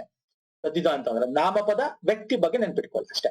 ವ್ಯಕ್ತಿ, ಬೆಳೆಗಾರ್ತಿ ಅನ್ನೋದು ಒಂದು ವ್ಯಕ್ತಿ, ಕನ್ನಡಿಗ ಅನ್ನೋ ವ್ಯಕ್ತಿ, ಕೋಲುಕಾರ ಅನ್ನೋದು ವ್ಯಕ್ತಿ, ಒಕ್ಕಲಿಗ ಅನ್ನೋ ವ್ಯಕ್ತಿ. Okay, simple. ಭಾವನೆ ಬಗ್ಗೆ ಮಾತಾಡ್ತದೆ ಅಂದ್ರೆ ಅನ್ನೋ ಸ್ಥಿತಿ, ವ್ಯಕ್ತಿಯ ಸ್ಥಿತಿ. ಓಕೆ, ನಾಮಪದ ವ್ಯಕ್ತಿಯ ಸ್ಥಿತಿ. ಜಾಣತನ, ಓಕೆ, ಚೆಲುವಿಕೆ, ಕಪ್ಪು, ಪೆರ್ಮೆ, ಅವನ ಸಿರಿತನ, ಬಡತನ, ಹಿರಿಮೆ, ದೊಡ್ಡತನ, ಇದನ್ನ ನಾವೇನಂತ ಕರಿತೀವಿ? ತದ್ದಿದಂತ ಭಾವನಾಮ ಅಂತ ಕರಿತೀವಿ ಸರ್. ಸುಮ್ಮನೆ ಸಿಂಪಲ್ ಆಗಿ ತಿಳ್ಕೊಳ್ಳಿ. ಇನ್ನು ತದ್ದಿದಂತ ಅವ್ಯಯಗಳು ಬಂದು ಸೇರ್ತಾರೆ ಲಾಸ್ಟ್ ಗೆ. ಅಂದ್ರೆ ಅವ್ಯಯಗಳಂದ್ರೇನು? ಈ ಪದಗಳು ಬಂದು ಸೇರಿದ್ಮೇಲೆ ನಮ್ಗೆ ಯಾವುದೇ ವಿಭಕ್ತಿ ಪ್ರತ್ಯಯಗಳನ್ನ ಅದಕ್ಕೆ ಹಚ್ಚಕ್ಕಾಗಲ್ಲ. ಅಂದ್ರೆ ಸಿಂಪಲ್. ಈಗ ಎಕ್ಸಾಂಪಲ್, ಚಂದ್ರನಂತೆ. ಈಗ ಚಂದ್ರನಂತೆ ಯು ಅಂತ ಬರೆಯಕ್ಕಾಗತ್ತಾ? ಚಂದ್ರನಂತೆ ವನು ಅಂತ ಬರೆಯಕ್ಕಾಗತ್ತಾ? ಅಂದ್ರೆ ಹೂ ಅನ್ನು ಇಂದಾಗೆ ಸೇರ್ಸಕ್ಕಾಗತ್ತಾ? ಇಲ್ಲಿ ಆಗಲ್ಲ sir. So this is last ಪದ, ಫೈನಲ್ ವರ್ಡ್ ಅಂತ ಕರಿತೀವಿ. ಅಂತೆ, ಕಂತೆ, ವರೆಗೆ, ಆ, ಓಸುಗ, ಓಲು, ಇಂಥದ್ ನಾವೇಂತ ಕರಿತೀವಿ? ತದ್ದಿದಾಂತ ಅವ್ಯಯಗಳು ಅಂತ ಕರಿತೀವಿ. ಇಲ್ಲಿ ಏನಿದೆ ಸರ್? ಇಲ್ಲಿ ನಾಮಪದ ಇದೆ, ಇಲ್ಲಿ ಕ್ರಿಯಾಪದ ಇಲ್ಲ. ಅದೇ ನಾವು ಕೃದಂತ ಅವ್ಯಯ ಬಂದಾಗ ಕ್ರಿಯಾಪದ ಇರುತ್ತೆ. ಸಿಂಪಲ್ ಆಗಿ ತಿಳ್ಕೊಳ್ಳಿ. ಈಗ ಕರಡಿ, ಓಲ್, ಇವಳ ಮಟ್ಟಿಗೆ, ನನಗೋಸ್ಕರ, ರಾಧೆಗಿಂತ, ಓಕೆ, ಈ ರೀತಿ, ಇಂತ, ಗಿಂತ, ಈ ರೀತಿ ಬರ್ತಕ್ಕಂಥದ್ದು. ಇನ್ನು ಕೃದಂತ ಬಗ್ಗೆ ನೋಡೋದಾದ್ರೆ ಧಾತುವಿಗೆ ಕೃತ್ ಪ್ರತ್ಯಯ. ಧಾತು ಅಂದ್ರೆ ಗೊತ್ತಲ್ಲ, ಈಗ ಓಡು, ಮಾಡು, ತಿನ್ನು, ಇದಕ್ಕೆ ಕೃತ್ ಪ್ರತ್ಯಯಗಳು ಸೇರ್ಕೊಳ್ತವೆ. ಈಗ ಹೆಂಗ್ ನೆನಪು ಇಟ್ಕೊಳ್ಳೋದು ಸರ್? ಸಿಂಪಲ್. ಇದ್ರಲ್ಲೂ ಕೂಡ ಕೃದಂತ ನಾಮ, ಕೃದಂತ ಭಾವನಾಮ, ಕೃದಂತ ಅವ್ಯಯ ಅಂತ ಕೂಡ ಕರಿತೀವಿ. ಇಲ್ಲೂ ಕೂಡ ಏನ್ ಮಾಡ್ಬೋದು ಅಂತಂದ್ರೆ ಕೃದಂತ ನಾಮ ಅಂತಂದ್ರೆ ಇಲ್ಲಿ ಏನಾಗುತ್ತೆ, ಆ ಎಂಬ ಕೃತ್ ಪ್ರತ್ಯಯ ಬಂದು ಸೇರುತ್ತೆ. ಇಲ್ಲಿ ಅವನು ಮಾಡ್ತಾ ಇರ್ತಕ್ಕಂಥ ಕೆಲಸ, ಮಾಡುವ, ಮಾಡು. ಕೃದಂತ ಅಂದ್ರೆ ಏನು ಸರ್? ಕ್ರಿಯೆ. ನನಗೆ ಕ್ರಿಯೆ ಪದ ಅಂತ ಹೇಳಿದೆ, ಕ್ರಿಯೆ ಪದ ನೆನ್ಪಿಟ್ಕೊಳ್ಳೋದು ಅಷ್ಟೇ. ಕ್ರಿಯೆ ಪದನ ಅಥವಾ ಕ್ರಿಯಾಪದನ ನೆನ್ಪಿಟ್ಕೊಳ್ಳೋದು, ಕ್ರಿಯಾಪದ ನೆನ್ಪಿಟ್ಕೊಂಡು ಮುಗೀತು. ಮಾಡುವ, ಮಾಡಿದ, ಮಾಡದ, ಹೀಗೆ. ಭಾವನಾಮ ಧಾತು ಭಾವಾರ್ಥದಲ್ಲಿ ಕೃತ್ ಪ್ರತ್ಯಯ ಬಂದ್ ಸೇರ್ಕೊಳ್ಳುತ್ತಲ್ಲ, ಮಾಡುವಿಕೆ, ಮಾಟ, ಕೊರತೆ, ಆತರ. ಇನ್ನು ಕೃದಂತಾವ್ಯದಲ್ಲಿ ಏನಾಗುತ್ತೆ, ಅಲ್ಲೂ ಕೂಡ ಉತ್ತಾದರೆ. ಈಗ ಫಾರ್ ಎಕ್ಸಾಂಪಲ್ ನಿಮ್ಗೆ ಇಲ್ಲಿ ತೋರಿಸ್ತೀನಿ ನಾನು. ಈ ಕೃದಂತ ನಾಮನ ಹೆಂಗ್ ನೆನ್ಪಿಟ್ಕೊಳ್ಳೋದು, ಕ್ರಿಯಾಪದ ಮೂಲ ರೂಪ ಧಾತು ಅಂತ ಕರಿತೀವಿ. ಈ ಓಡು, ತಿನ್ನು, ಕ್ರಿಯಾಪದನ ನೆನ್ಪಿಟ್ಕೊಳ್ಳೋ ಸಾಕು. ಕೃದಂತ ನಾಮದಲ್ಲಿ ಏನಾಗುತ್ತೆ, ಆ ಬಂದು ಸೇರುತ್ತೆ. ಓಡದ, ಓಡುವ, ಓಡಿದ, ಆದ, ಆ ಎಂಬ ಕೃತ್ ಪ್ರತ್ಯಯ ಬಂದು ಸೇರ್ಕೊಳ್ಳುತ್ತೆ. ಓಕೆ, ಹೆಂಗ್ ನೆನ್ಪಿಟ್ಕೊಳ್ಳೋದು, ಧಾತುಗಳ ಮೇಲೆ ಕಾಲಸೂಚಕ ಪ್ರತ್ಯಯ ನೋಡಿ, ವಾ, ವಾ, ದ, ಆ, ದ, ಹೀಗೆ ಬರ್ತಕ್ಕಂಥದ್ನ ನಾವೇ ನೆನ್ಪಿಟ್ಕೊಂಡು ಸಾಕು. ಅಂದ್ರೆ ಮಾಡುವ, ಬಾಳುವ, ಬರೆಯುವ, ತಿನ್ನುವ, ಇದು ವರ್ತಮಾನ ಕೃದಂತ. ಭೂತ ಆದ್ರೆ ಓಡಿದ, ಬಾಳಿದ, ಬರದ. ನೋಡಿ ಕೇಳ್ತಾನೆ ಸರ್, ಬಾಳಿದ ಯಾವ ಒಂದು ಇದಕ್ಕೆ ಉದಾಹರಣೆ, ಇದು ಯಾವ್ದಕ್ಕೆ ಸೇರಿದ್ದು ಅಂತ ಕೆಳಗಡೆ ನಿಮ್ಗೆ ಕೃದಂತ ನಾಮ, ಕೃದಂತ ಭೂತ ಕೃದಂತ, ಅಥವಾ ಕೃದಂತ ಭಾವನಾಮ, ಕೃದಂತ ಅವ್ಯಯ, ಅಥವಾ ನಿಮ್ಗೆ ತದ್ದಿದ ಅಂತ ಭಾವನಾಮ, ಹಿಂಗೆಲ್ಲ ಕೇಳ್ತಾ ಹೋಗ್ತಾನೆ. ಇದನ್ನ ನಿಮ್ಗೆ ವ್ಯಾಕರಣದ ಪ್ರಶ್ನೋತ್ತರಗಳಲ್ಲೂ ಕೂಡ ಮಾಡಿದ್ದೀನಿ ಇದ್ರ ಬಗ್ಗೆ. ಸೊ ಇದು ಒಂದ್ಸಲ ರಿಪೀಟ್ ಮಾಡ್ಕೊಂಡ್ರೆ ನಿಮ್ಗೆ ಈಸಿ ಆಗುತ್ತೆ. ಸೊ ಉದ್ದ ಅಂತಕ್ಕಂಥದ್ದು ನಿಮ್ಗೆ ಏನಾಗುತ್ತೆ, ಭೂತಕಾಲ, ಓಡಿದ ಅಂದ್ರೆ ಭೂತಕಾಲದ ಬಗ್ಗೆ. ನಿಷೇಧ ಅಂತಂದ್ರೆ ಓಡದ, ಬಾಳದ, ಇದು ನಿಷೇಧ ಕೃದಂತ. ವರ್ತಮಾನ ಅಂದ್ರೆ ಓಡುವ, ಬಾಳುವ, ಬರೆಯುವ. ಅಂದ್ರೆ ಇಲ್ಲಿ ಏನಾಗುತ್ತೆ, ಕೃದಂತ ನಾಮಗಳು ಅಂದ್ರೆ ಕ್ರಿಯೆ ಪದಕ್ಕೆ ನಮ್ಗೆ ಕಾಲಸೂಚಕ ಪ್ರತ್ಯಯ ಆಗಿರ್ತಕ್ಕಂಥ ವಾ, ಉ, ದ, ಆ, ದ ಇದು ಬಂದು ಸೇರತಕ್ಕಂಥದ್ದನ್ನ ಕೃದಂತ ನಾಮ ಅಂತ ಕರಿತೀವಿ. ನೆಕ್ಸ್ಟ್ ಕೃದಂತ ಭಾವನಾಮ. ಇಲ್ಲಿ ಏನಾಗುತ್ತೆ, ಅವನು ಮಾಡ್ತಾ ಇರ್ತಕ್ಕಂಥ ಭಾವ ಅಂದ್ರೆ ಕ್ರಿಯೆ ಭಾವ ನೆನ್ಸ್ಕೋಬೇಕು ನೀವು. ಏನ್ ಕ್ರಿಯೆ, ಓಟ, ಬಾಳುವಿಕೆ, ಬಾಳ್ತಾ ಇದ್ದ ನಾವು, ಅಂಜುವಿಕೆ, ನೋಟ, ಬರೆಯುವಿಕೆ, ನಂಬಿಕೆ, ಹೀಗೆ. ಇದನ್ನ ಏನಂತ ಕರಿತೀವಿ, ಓಡುವ ಕ್ರಿಯೆ ಭಾವ ಓಟ ಅಲ್ವಾ, ನೋಡುವ ಕ್ರಿಯೆ ಭಾವ ನೋಟ, ಬರೆಯುವ ಕ್ರಿಯೆ ಭಾವ ಬರೆಯುವಿಕೆ, ಬರೆವ ಅಂತ ಕರೆಯಲ್ಲ, ಬರೆ ಅಂತ ಕರೆಯಲ್ಲ, ಬರೆಯುವಿಕೆ. ಸೊ ಹಿಂಗೆ ಇದನ್ನ ನಾವೇಂತ ಭಾವನೆ ಇರುತ್ತೆ ಸರ್, ಇದರಲ್ಲಿ ಭಾವನೆ ಇರುತ್ತೆ. ಓಕೆ, ನಗುವುದು ಒಂದು ಭಾವನೆ, ನೆನಪು ಒಂದು ಭಾವನೆ. ಸೊ ಹೀಗೆ. ಮತ್ತೆ ಕೃದಂತ ಅವ್ಯಯಗಳು ಎಗೇನ್ ಇಲ್ಲಿ ಆ, ಈ, ದು ಅಂತಕ್ಕಂಥ ಪ್ರತ್ಯಯಗಳು ಸೇರ್ಕೊಂಡಿರುತ್ತೆ. ಇದು ಸೇರದ್ಮೇಲೆ ಎಗೇನ್ ಲಾಸ್ಟ್ ಅಲ್ಲಿ ಏನಾಗುತ್ತೆ, ವಿಭಕ್ತಿ ಪ್ರತ್ಯಯ ಹಾಕಲು ಆಗಲ್ಲ. ಇದನ್ನ ನೀವು ಯಾವಾಗ ಅಂದ್ಕೊಂಡ್ಬಿಡ್ಬೇಕು, ಇದು ಒಂದು ವರ್ಡ್ ಕೊಡ್ತಾನೆ ಅಂತ ಇಟ್ಕೊಳ್ಳಿ, ಅದ್ರಲ್ಲಿ ಲಾಸ್ಟ್ ಅಲ್ಲಿ ವಿಭಕ್ತಿ ಪ್ರತ್ಯಯ ಹಾಕಕ್ಕಾಗತ್ತ ನೋಡಿ. ಆಗ್ತಾ ಇದೆ ಅಂದ್ರೆ ಅದು ಕೃದಂತ ಅವ್ಯಯ ಅಲ್ಲ ಅಂತ ಅರ್ಥ. ಆಗ್ತಾ ಇದೆ ಅಂದ್ರೆ ಅಲ್ವಾ. ಈಗ ನೋಡಿ, ಓಟ, ಓಟ ಅಂತಿದೆ ಅಲ್ವಾ. ಈಗ ನೋಟ, ನೋಟವನ್ನು ಅಂತ ಸೇರಿಸಬಹುದು, ವನ್ನು, ಅನ್ನು ಸೇರಿಸಬಹುದು. ಸೊ ಅಂದ್ರೆ ಇಲ್ಲಿಗೆ ನಾವು ವಿಭಕ್ತಿ ಪ್ರತ್ಯಯ ಸೇರ್ಸಕ್ಕಾಗ್ತಾ ಇದೆ. ಹಾಗಾಗಿ ಸರ್ ಇದು ಕೃದಂತ ಆಗಿರ್ಬೋದು, ಅವ್ಯಯ ಆಗಕ್ ಸಾಧ್ಯ ಇಲ್ಲ, ಕೃದಂತ ಅವ್ಯಯ ಆಗಕ್ ಸಾಧ್ಯ ಇಲ್ಲ. ಹಾಗಾಗಿ ಇದು ಭಾವನಾಮ ಆಗಿರ್ಬೇಕು ಅಥವಾ ಕೃದಂತ ನಾಮ ಆಗಿರ್ಬೇಕು.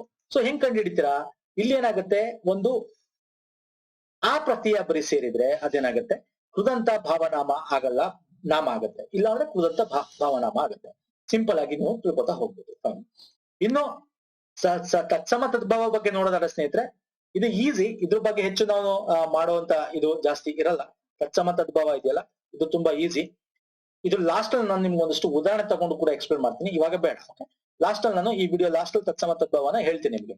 ಒಂದಷ್ಟು ಉದಾಹರಣೆ ಕೂಡ ತಗೊಂಡಿದ್ದೀನಿ, ಅಲ್ಲಿ ಬಗ್ಗೆ ಮಾತಾಡ್ತೀನಿ.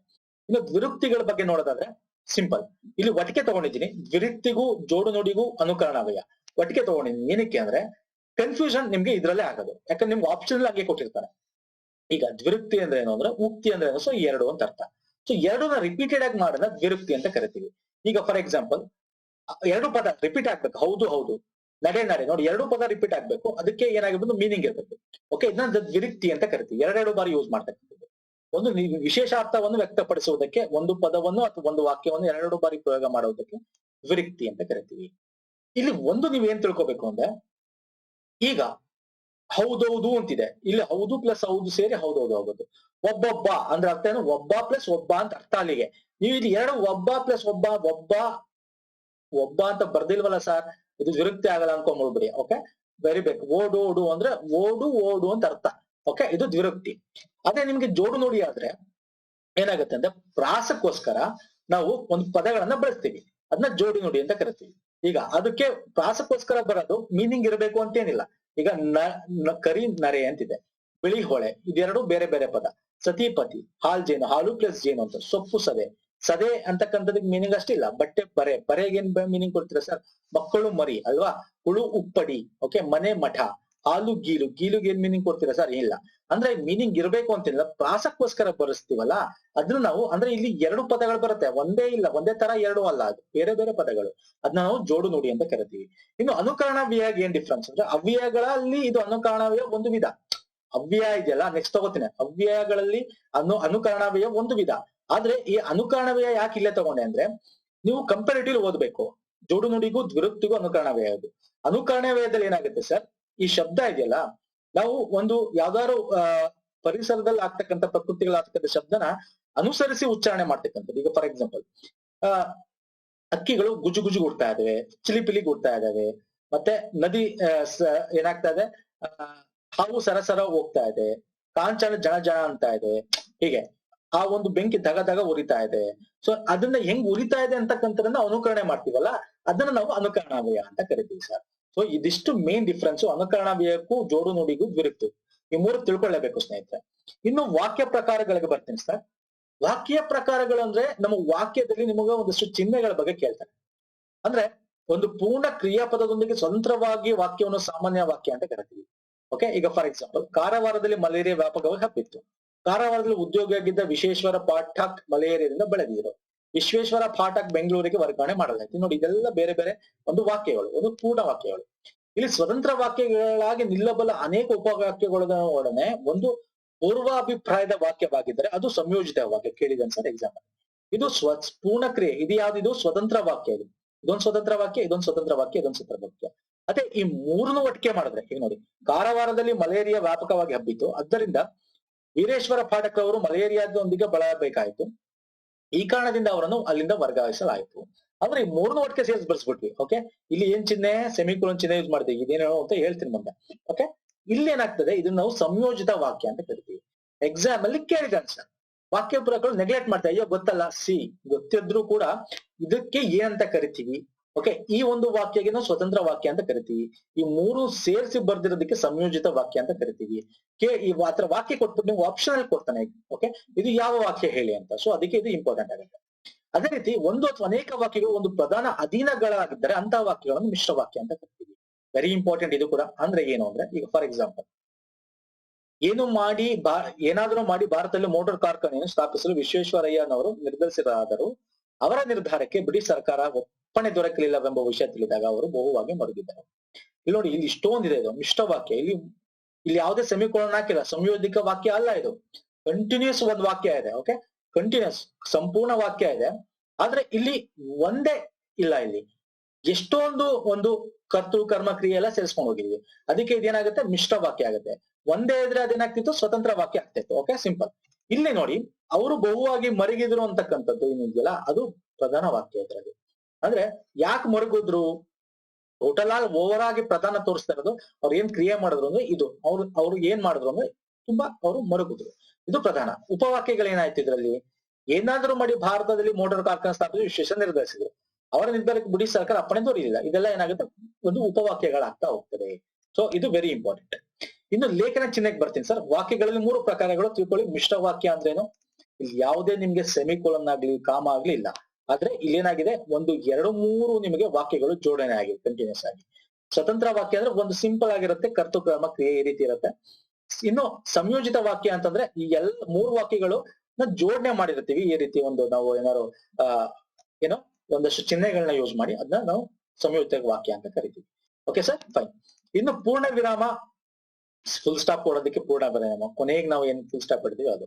ಓಕೆ, ಅಲ್ಪ ವಿರಾಮ ಅಂದ್ರೆ ಯಾವ್ದಾದ್ರು ಸಂಬೋಧನೆ ಮುಂದೆ ಅಥವಾ ಕರ್ತು ಕರ್ಮ ಕ್ರಿಯಾಪದಗಳ ಬೇರೆ ಬೇರೆ ವಿಶೇಷಣಗಳು ಬರುವಾಗ ಕೊನೆಯ ವಿಶೇಷಣ ಬಿಟ್ಟು, ಅಂದ್ರೆ ಫಾರ್ ಎಕ್ಸಾಂಪಲ್, ಏನಾರು ತಯಾರಿಕಾ ಘಟಕ, ನಾನೊಂದು ಕಾರ್ಖಾನೆ ಸ್ಥಾಪನೆ ಮಾಡಿರ್ತೇನೆ, ಬಟ್ಟೆ ಗಿರಣಿ, ರಟ್ಟು, ಪೆನ್ಸಿಲಿಂಗ್ಗೆ, ಹೀಗೆ ಈ ಒಂದು ಏನಿದೆ ಕರ್ಮಪದ ಕ್ರಿಯಾಪದಗಳಾಗಿರ್ಲಿ, ಅದಕ್ಕೆ ಕಾಮಗಳು ಇರ್ತೀವಿ ಕೊನೆದಕ್ಕೆ ಬಿಟ್ಟು. ಸೊ ಇದನ್ನ ನಾವ್ ಏನಂತ ಕರಿತೀವಿ, ಅಲ್ಪ ವಿರಾಮ ಅಂತ ಕರಿತೀವಿ. ಇನ್ನು ಈಗ ನಾನು ನಿಮ್ಗೆ ಹೇಳಿದೆ ಸೆಮಿಕೋಲನ್ ಟೈಪ್ ಇರುತ್ತಲ್ಲ, ಇದು ಅರ್ಧ ವಿರಾಮ ಚಿಹ್ನೆ. ಇದನ್ನ ಯಾವ ಉಪಯೋಗಿಸ್ತಾ ಮಾಡ್ತೀವಿ ಅಂದ್ರೆ, ಅನೇಕ ಉಪವಾಕ್ಯಗಳು, ನಾನು ನಿಮ್ಗೆ ಹೇಳಿದ್ನಲ್ಲ ಸಂಯೋಜಿತ ವಾಕ್ಯ ಅಂದ್ರೇನು, ಈಗ 3 ವಾಕ್ಯಗಳನ್ನ ಒಟ್ಟಿಗೆ ಸೇರಿಸಿ ಒಂದು ಕಂಪ್ಲೀಟ್ ವಾಕ್ಯ ಮಾಡಿದ್ವಿ, ಉಪವಾಕ್ಯಗಳನ್ನ ಸೇರಿಸಿ. ಸೊ ಅವಾಗ ಈ ಒಂದು ಅರ್ಧ ವಿರಾಮ ಚಿಹ್ನೆ ಇರ್ತೀವಿ. ಸೊ ಇದನ್ನ ನಾವು ಅರ್ಧ ವಿರಾಮ ಯಾವಾಗ ಇರ್ತೀವಿ ಅಂತ ತಿಳ್ಕೋಬೇಕು. ಇನ್ನು ಭಾವಸೂಚಕ, ನಾವು ಒಂದು ಆಶ್ಚರ್ಯ ವ್ಯಕ್ತಪಡಿಸುವಾಗ ಸಂತೋಷ, ವಿಷಾದ, ದುಃಖ, ಅವಾಗ ಇದನ್ನ ಅಯ್ಯೋ ಹೀಗಾಗಬಾರದಾಗಿತ್ತು, ಅಬ್ಬಾ ಎಷ್ಟೊಂದು ಸುಂದರ, ಇದನ್ನ ನಾವು ಭಾವಸೂಚಕ ಚಿಹ್ನೆ ಅಂತ ಕರಿತೀವಿ. ಸೊ ಉದ್ಧರಣ ಚಿಹ್ನೆ ಕೂಡ ಇದೆ ಸರ್. ಉದ್ಧರಣ ಅಂದ್ರೆ ಎರಡು ಈ ತರ ಮೇಲ್ಗಡೆ ಕೋಲನ್ನ ಓಪನ್ ಮಾಡ್ತೀವಿ, ಕ್ಲೋಸ್ ಮಾಡ್ತೀವಿ. ಅಂದ್ರೆ ಇಲ್ಲಿ ಏನಾಗುತ್ತೆ, ಯಾವಾಗ ಯೂಸ್ ಮಾಡ್ತೀವಿ ಎರಡು ಇದು ಅಂತಂದ್ರೆ, ಉದ್ಧರಣ ಚಿಹ್ನೆಗೂ ವಾಕ್ಯ ವೇಷ್ಟನ ಚಿಹ್ನೆಗೂ ಡಿಫ್ರೆನ್ಸ್ ತಿಳ್ಕೊಬೇಕು. ನಾವು ಯಾವ್ದೇ ಒಂದು ವಾಕ್ಯ ಬರಿಬೇಕಾದ್ರೆ ವೆರಿ ಇಂಪಾರ್ಟೆಂಟ್ ಆಗುತ್ತೆ. ನೀವು ಸಾಮಾನ್ಯ ಕನ್ನಡ ಪತ್ರಿಕೆಗಿಂತ ಕಡ್ಡಾಯ ಕನ್ನಡ ಪತ್ರಿಕೆ ಆಗಿರ್ಬೋದು, PSI ಇಲ್ಲಿ ನೀವು ಒಂದು ಪ್ರಬಂಧ ಬರೆಯೋದಾಗಿರ್ಬೋದು, ಅವಾಗೆಲ್ಲ ಇದೆಲ್ಲ ಇಂಪಾರ್ಟೆಂಟ್ ಆಗುತ್ತೆ.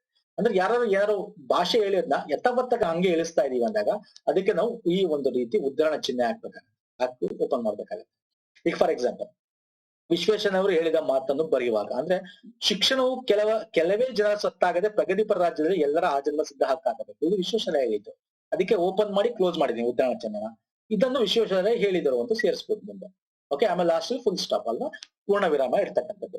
ಅದೇ ರೀತಿ ವಾಕ್ಯ ವೇಷ್ಟನ ಚಿಹ್ನೆ ಅಂದ್ರೆ ಸಿಂಗಲ್. ಅಂದ್ರೆ ಇಲ್ಲೇನಾಗುತ್ತೆ, ಒಂದು ಭಾಷೆಗಳನ್ನ ಅನ್ಯ ಭಾಷಾ ಪದಗಳನ್ನ ಬಳಸ್ಬೇಕಾದ್ರೆ ಓಕೆ ಈ ತರ ಚಿಹ್ನೆ ಉಪಯೋಗ ಮಾಡ್ತೀವಿ. ನೋಡಿ ಫಾರ್ ಎಕ್ಸಾಂಪಲ್, ಕನ್ನಡ ಭಾಷೆಯಲ್ಲಿ ಇಂಗ್ಲಿಷ್ ಪದವನ್ನು ಬಳಸಲಾಗುತ್ತದೆ. ಇಂಗ್ಲಿಷ್ ಅಂತಕ್ಕಂಥದ್ದು ಏನ್ ನಾವು ಹಿಂಗೆ ಬರ್ತೀವಿ, ಕನ್ನಡದಲ್ಲಿ ಬರ್ತೀವಿ, ಆದ್ರೆ ಇಂಗ್ಲಿಷ್ ಇದೆ ಅಲ್ವಾ.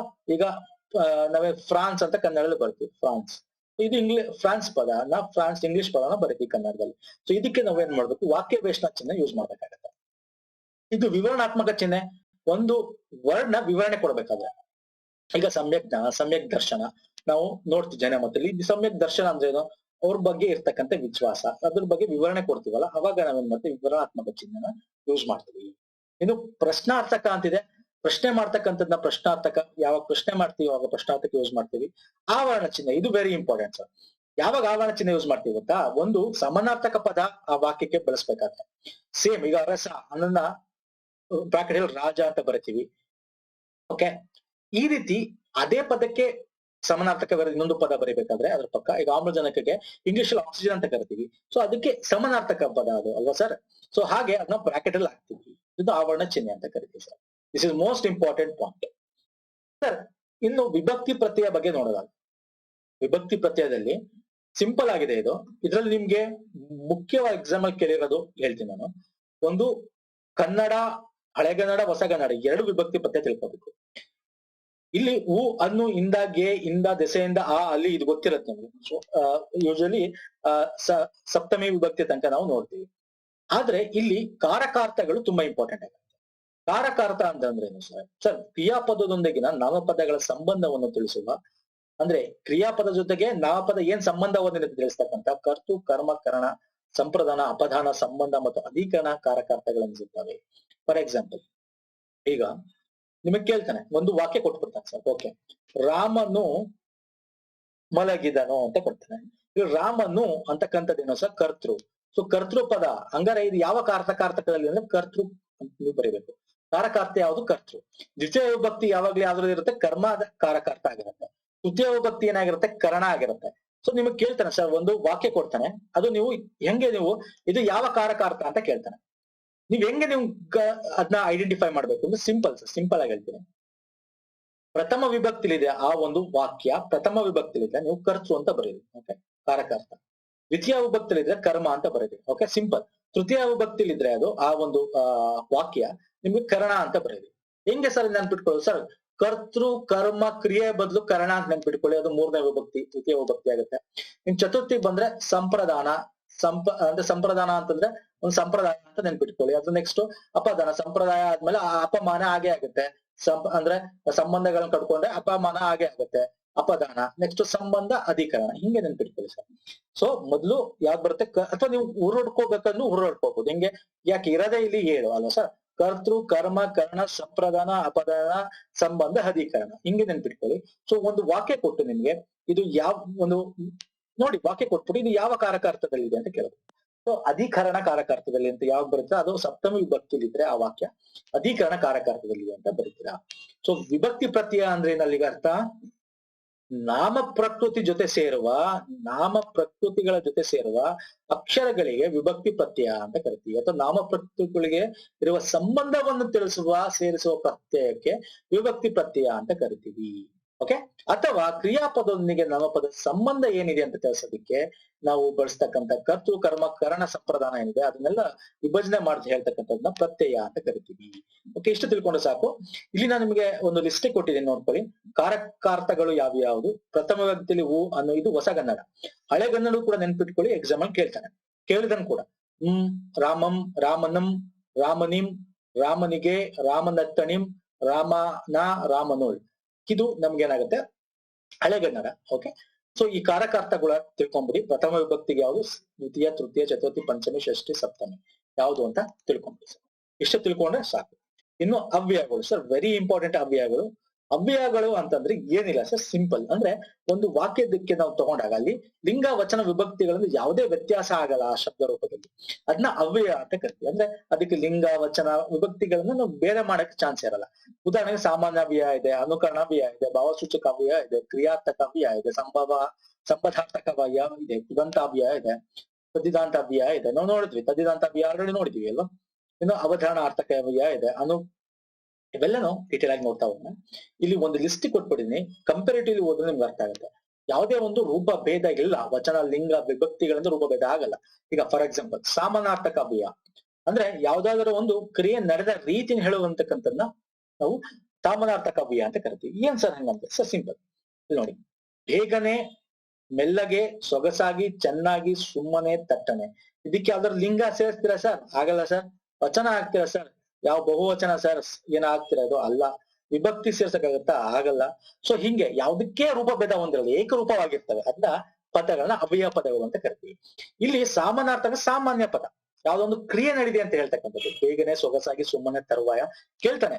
ಒಂದು ವಾಕ್ಯ ಕೊಟ್ಟು ಅಂಡರ್ಲೈನ್ ಕೊಟ್ಟು ಇದು ಯಾವ ಒಂದು ಅವ್ಯಯದ ರೂಪದಲ್ಲಿದೆ ಅಂತ ಹೇಳಿ ನಿಮ್ಗೆ ಆಪ್ಷನ್ ಅಲ್ಲಿ ಸಾಮಾನಾರ್ಥಕ ಅವ್ಯಯ, ಭಾವಸೂಚಕ ಅವ್ಯಯ, ಕ್ರಿಯಾರ್ಥಕ ಅವ್ಯಯ, ಸಂಬಂಧಾರ್ಥಕ ಅವ್ಯಯ ಅಂತ ಆಪ್ಷನ್ ಕೊಡ್ಬೋದು. ಓಕೆ, ಇನ್ನು ಭಾವನೆ ಬಗ್ಗೆ ಮಾತಾಡೋದಾದ್ರೆ ವ್ಯಕ್ತಪಡಿಸುವ ಪದಗಳನ್ನ ನಾವು ಎಂತ ಕರಿತೀವಿ? ಭಾವಸೂಚಕ ಅವ್ಯಯ. ಎಕ್ಸಾಂಪಲ್ ಬಂದಿದೆ ಸರ್, ಎಕ್ಸಾಂಪಲ್ ಬಂದಿದೆ, ಇದು 2019 ಅಲ್ಲೂ ಬಂದಿದೆ, ಪ್ರೀವಿಯಸ್ ಇಯರ್ ಅಲ್ಲೂ ಬಂದಿದೆ. ಆಹಾ, ಅಯ್ಯೋ, ಓಹೋ, ಈ ತರದ್ನ ಭಾವನೆ ಸೂಚಿಸ್ತಕ್ಕಂಥದ್ದು. ಓಕೆ, ಇನ್ನು ಕ್ರಿಯಾರ್ಥಕ ಅವ್ಯಯ, ಕ್ರಿಯಾಪದದ ಸ್ಥಾನದಲ್ಲಿ ಇರತಕ್ಕಂತ ಒಂದು ವಾಕ್ಯದ ಅರ್ಥವನ್ನು ಪೂರ್ಣಗೊಳಿಸುವ ಅವ್ಯಯಗಳನ್ನು ಕ್ರಿಯಾರ್ಥಕ ಅವ್ಯಯ ಅಂತ. ಯಾವುದು ಒಂದು ಕ್ರಿಯೆ ಒಂದು ಆಗಿದೆ ಅಂತ, ಸಾಕು, ಅಲ್ಲ, ಹೌದು, ಬೇಡ, ಒಂದು ಕ್ರಿಯೆ ಆಗಿದೆ.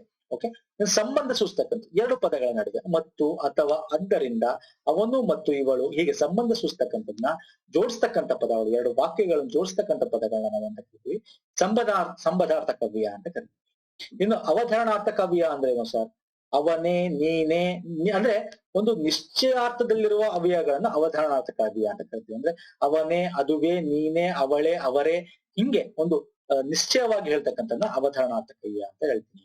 ಓಕೆ, ಇದು ಎಕ್ಸಾಂಪಲ್ ಬಂದಿದೆ ಸರ್. ಇನ್ನು ವಿಧಗಳು ಬಗ್ಗೆ ಇದ್ರ ಬಗ್ಗೆ ನಾವು ನೋಡೋದು ಬೇಡ ಜಾಸ್ತಿ. ನಾವು ಆಲ್ರೆಡಿ ಇಲ್ಲೇ ಲಿಸ್ಟ್ ಅಲ್ಲಿ ನಿಮ್ಗೆ ಒಂದಷ್ಟು ಕೊಟ್ಬಿಟ್ಟಿದೀವಿ. ಒಟ್ಟಿಗೆ ಕಂಪೇರಿಟಿವ್ಲಿ ಓದ್ಕೊಂಡ್ರೆ ನಿಮ್ಗೆ ಈಸಿ ಆಗುತ್ತೆ ಅಂತ ಈ ಒಂದು ಟ್ಯಾಬ್ಲೆಟ್ ಕಾಲಮ್ ನಿಮ್ಗೆ ಈಸಿ ಆಗುತ್ತೆ. ಬನ್ನಿ ನೆಕ್ಸ್ಟ್ ಸಂಧಿಗಳು ಸರ್. ಲಾಸ್ಟ್ ಈಗ ನಾವು ಸಂಧಿಗಳಿಗೆ ಬಂದಿದೀವಿ, ಸಮಾಸಗಳಿಗೆ ಬರ್ತೀವಿ, ಆಮೇಲೆ ಅನ್ಯ ದೇಶೀಯ ಪದಗಳ ಬಗ್ಗೆ ಒಂಚೂರು ಡಿಸ್ಕಸ್ ಮಾಡೋಣ, ತತ್ಸಮ ತದ್ಭವವಾಗಿ ಡಿಸ್ಕಸ್ ಮಾಡೋಣ. ಸರ್ ಸಂಧಿ ಅಂದ್ರೆ ಏನು ಸರ್? ಇಲ್ಲಿ ನಾನು ನಿಮ್ಗೆ ಎಕ್ಸಾಮ್ ಅಲ್ಲಿ ಹೆಂಗ್ ಕೇಳ್ತಾನೆ, ತುಂಬಾ ಇಂಪಾರ್ಟೆಂಟ್ ಏನು, ಹೆಂಗ್ ನೆನ್ಪಿಟ್ಕೊಳ್ಳೋದು ಅಂತ ಮಾತ್ರ ಹೇಳ್ತಾ ಹೋಗ್ತೇನೆ. ವೆರಿ ಇಂಪಾರ್ಟೆಂಟ್ ಇದು. ಎರಡು ಅಕ್ಷರಗಳ ಪರಸ್ಪರ ಕಾಲ ವಿಳಂಬ ಆಗದೆ ಜೋಡಿಸ್ತಕ್ಕಂಥ ಸಂಧಿ ಅಂತ ಕರಿತೀವಿ.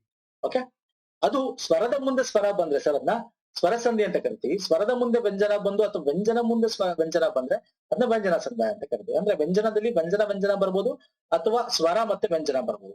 ಆದ್ರೆ ಸ್ವರ ಸಂಧಿಗೆ ಸ್ವರ ಮತ್ತೆ ಸ್ವರ ಬರಲೇಬೇಕು. ಈ ಸಂಧಿಗಳಲ್ಲಿ ನಾವು ಇನ್ನು ಕನ್ನಡ ಸಂಧಿ ಮತ್ತೆ ಸಂಸ್ಕೃತ, ಅಂದ್ರೆ ಕನ್ನಡ ಪದಗಳು ಸಂಸ್ಕೃತ ಪದಗಳನ್ನ ಯೂಸ್ ಮಾಡಿ ಮಾಡ್ತಾ ಸಂಸ್ಕೃತ ಸಂಧಿ ಅಂತ ಕೂಡ ಮಾಡ್ತೀವಿ. ಸೊ ಈಗ ಕನ್ನಡ ಸಂಧಿಗಳನ್ನ ಫಸ್ಟ್ ನೋಡೋಣ. ಕನ್ನಡ ಸಂಧಿಗಳಲ್ಲಿ ಮೂರು ನಿಮ್ಗೆ ಎಕ್ಸಾಂಪಲ್ ಕೇಳ್ತಾನೆ. ಈ ಕೆಳಗಿನ ಸಂಧಿಗಳಲ್ಲಿ, ಈ ಕನ್ನಡ ಸಂಧಿಗಳಲ್ಲಿ ಯಾವುದು ವ್ಯಂಜನ ಸಂಧಿ ಅಂತ ಕೇಳ್ಬೋದು. ಈಗ ನಾವು ಸ್ವರ ಸಂಧಿ ವ್ಯಂಜನ ಸಂಧಿ ಅಂತ ಹೇಳಿದ್ವಿ. ಇಲ್ಲಿ ನೋಡಿ, ಸ್ವರ ಪ್ಲಸ್ ಸ್ವರ ಇದೆ. ಓಕೆ, ಇದು ಲೋಪ ಸಂಧಿ. ಇದು ಯಾವುದು ಸರ್? ಸ್ವರ ಸಂಧಿ. ಆಗಮ ಸಂಧಿ ಇದೆಯಲ್ಲ ಸರ್, ಇದು ಕೂಡ ಸ್ವರ ಸಂಧಿ. ನೋಡಿ, ವೆರಿ ಇಂಪಾರ್ಟೆಂಟ್ ಸರ್ ಇದು. ಆದೇಶ ಸಂಧಿ ಇದೆಯಲ್ಲ ಸರ್, ಸ್ವರ ಮತ್ತೆ ವ್ಯಂಜನ ಇದೇನಾಗಿದೆ, ಇದು ವ್ಯಂಜನ ಸಂಧಿ ಆಗುತ್ತೆ. ಸ್ವರ ಮತ್ತೆ ವ್ಯಂಜನ ಇರ್ತಕ್ಕಂಥದ್ದು, ಇದು ವ್ಯಂಜನ ಸಂಧಿ ಆಗುತ್ತೆ. ಸರ್ ಇಲ್ಲಿ ನೆನ್ಪಿಟ್ಕೊಳ್ಳೋದು ಹೆಂಗೆ? ಸಿಂಪಲ್ ಸರ್, ನೆನ್ಪಿಟ್ಕೊಳ್ಳೋದು ಏನು ಇಲ್ಲ. ಸ್ವರ ಮತ್ತೆ ಸ್ವರ ಬಂದಿದೆ. ಓಕೆ, ಲೋಪ. ಇಲ್ಲಿ ಅರ್ಥ ಲೋಪ ಆಗಲ್ಲ. ಓಕೆ, ಅರ್ಥ ಯಾವುದೇ ಲೋಪ ಆಗಲ್ಲ. ಈಗ ಫಾರ್ ಎಕ್ಸಾಂಪಲ್ ಇಲ್ಲಿ ನಾನು ತಗೋತೀನಿ. ಇಲ್ಲಿ ನೋಡಿ, ಲೋಪ ಸಂಧಿಗೆ ಆಗಮ ಸಂಧಿ ಆದೇಶ ಸಂಧಿಗೆ ಏನ್ ನೆನ್ಪಿಟ್ಕೊಳ್ಳೋದು ಅಂದ್ರೆ ಸಿಂಪಲ್. ಒಂದು ಲೋಪಸಂಧಿಲಿ ನಿಮ್ಗೆ ಸ್ವರಗಳು ಇರುತ್ತೆ, ಅಂದ್ರೆ ಸ್ವರ ವ್ಯಂಜನ ಅಕ್ಷರ ಇಲ್ಲ, ಸ್ವರ ಅಕ್ಷರ ಇರುತ್ತೆ. ಆ ಆ ಈ ರೀತಿ ಸ್ವರಾಕ್ಷರಗಳು ಬರ್ತವೆ. ಆಗಮದಲ್ಲಿ ಕೂಡ ಏನಾಗುತ್ತೆ ನಿಮ್ಗೆ, ಅದು ಜೋಡಿಸಿದಾಗ, ಎರಡು ಅಕ್ಷರಗಳನ್ನ ಜೋಡಿಸಿದಾಗ ಏನಾಗುತ್ತೆ, ಯಕಾರಾಗಮ ವಕಾರಾಗಮ ಬಂದ್ಬಿಡುತ್ತೆ. ಓಕೆ, ನಾನು ಮುಂದೆ ತಗೊಂಡಿದ್ದೀನಿ ಎಕ್ಸಾಂಪಲ್, ಅವಾಗ ನಿಮ್ಗೆ ಹೇಳ್ತಾ ಹೋಗ್ತೀನಿ ಇನ್ನೂ ಚೆನ್ನಾಗಿ. ಇನ್ನು ಆದೇಶ ಸಂಧಿಲಿ ಏನಾಗುತ್ತೆ, ವ್ಯಂಜನ ಮತ್ತೆ ಅಕ್ಷರಗಳು ಬರ್ತಾ ಹೋಗ್ತವೆ. ಈಗ ಹೆಂಗ್ ಗೊತ್ತಾಗುತ್ತೆ, ಈಗ ಕತ್ತಪ್ಪಗಳಿಗೆ ಬದಲು ಗದಪಗಳು ಬರ್ತವೆ, ಪಬ್ಬಮ್ಮಗಳಿಗೆ ವಕಾರ ಬರುತ್ತೆ. ಈಗ ಸಿಂಪಲ್ ಆಗಿ ನಾವು ನೋಡ್ತಾ ಹೋದ್ರೆ ಕನ್ನಡ ಸಂಧಿಲಿ ಲೋಪಸಂಧಿ. ಸರ್ ಲೋಪಸಂಧಿಲಿ ಈಗ ಊರಲ್ಲಿ ಅಂತ ತಗೊಳ್ಳಿ. ಓಕೆ, ಈಗ ಈಗ ಇದು ನೋಡಿ ಲೋಪಸಂಧಿ ಅಂದ್ರೇನು. ಉದಾಹರಣೆಗೆ ಲೋಪಸಂಧಿ ಸ್ವರ ಪ್ಲಸ್ ಸ್ವರ, ಆದ್ರೆ ಇಲ್ಲಿ ಅರ್ಥ ಕೆಡದಿದ್ದ ಪಕ್ಷದಲ್ಲಿ, ಅಂದ್ರೆ ಇಲ್ಲಿ ಏನಾಗುತ್ತೆ, ಈಗ ಊರು ಅಂತಿದೆ ಅಲ್ವಾ ಸರ್, ಊರು ಪ್ಲಸ್ ಊರು ಅಂತ ಬರೀಬಹುದಲ್ವ ಸರ್, ಊರು ಪ್ಲಸ್ ಊರು ಅಂತ ಬರೀಬಹುದು. ಇಲ್ಲಿ ಊರು ಇದೆ, ಇಲ್ಲಿ ಊರು ಇದೆ, ಆದ್ರೆ ಇಲ್ಲಿ ಏನಾಯ್ತು, ಊರೂರು ಆಯ್ತಲ್ಲ ಸರ್, ರೂ ಆಯ್ತು. ಅಂದ್ರೆ ಇಲ್ಲಿ ಊರು ಏನಾಗಿದೆ, ರೂ ಆಗಿದೆ ಅಷ್ಟೇ. ಅಂದ್ರೆ ಇಲ್ಲಿ ಉಕಾರ ಏನಾಗಿದೆ, ಲೋಪ ಆಗುತ್ತೆ. ಊರಲ್ಲಿ ನೋಡಿ ಊರು ಪ್ಲಸ್ ಅಲ್ಲಿ ಅಂತ ಬರೀಬಹುದು. ಇಲ್ಲಿ ಊರು ಅಂದ್ರೆ ಊ ಬರುತ್ತೆ ಅಲ್ಲ ಸರ್, ರೂ ಅಂದ್ರೆ ಊ ಬರುತ್ತೆ.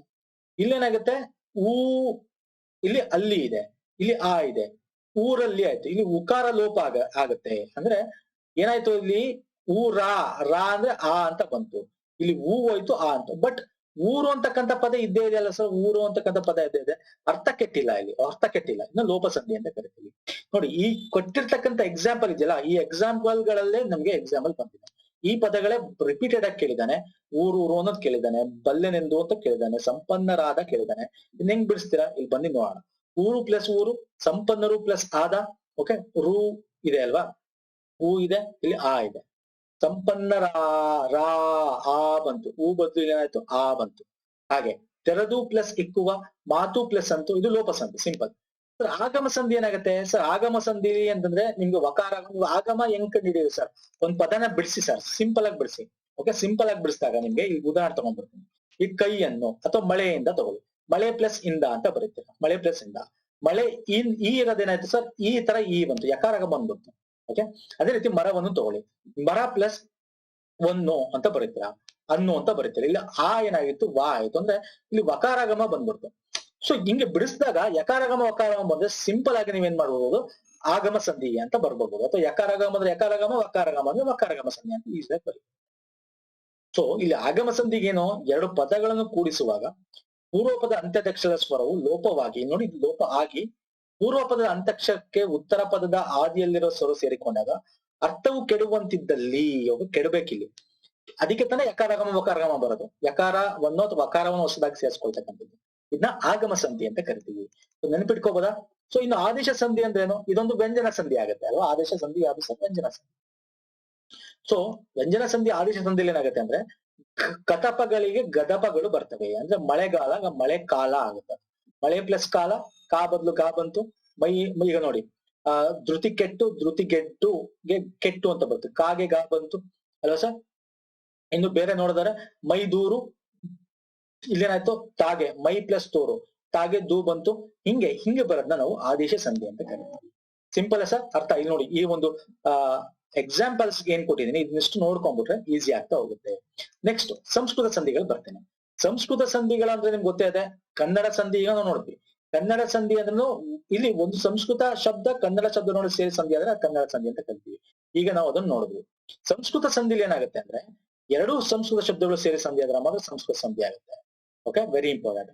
ಯಾಕೆಂದ್ರೆ ಸಂಸ್ಕೃತದಲ್ಲಿ ಸರ್ ವ್ಯಂಜನ ಇದೆ, ಸ್ವರ ಸಂಧಿ ಕೂಡ ಇದೆ.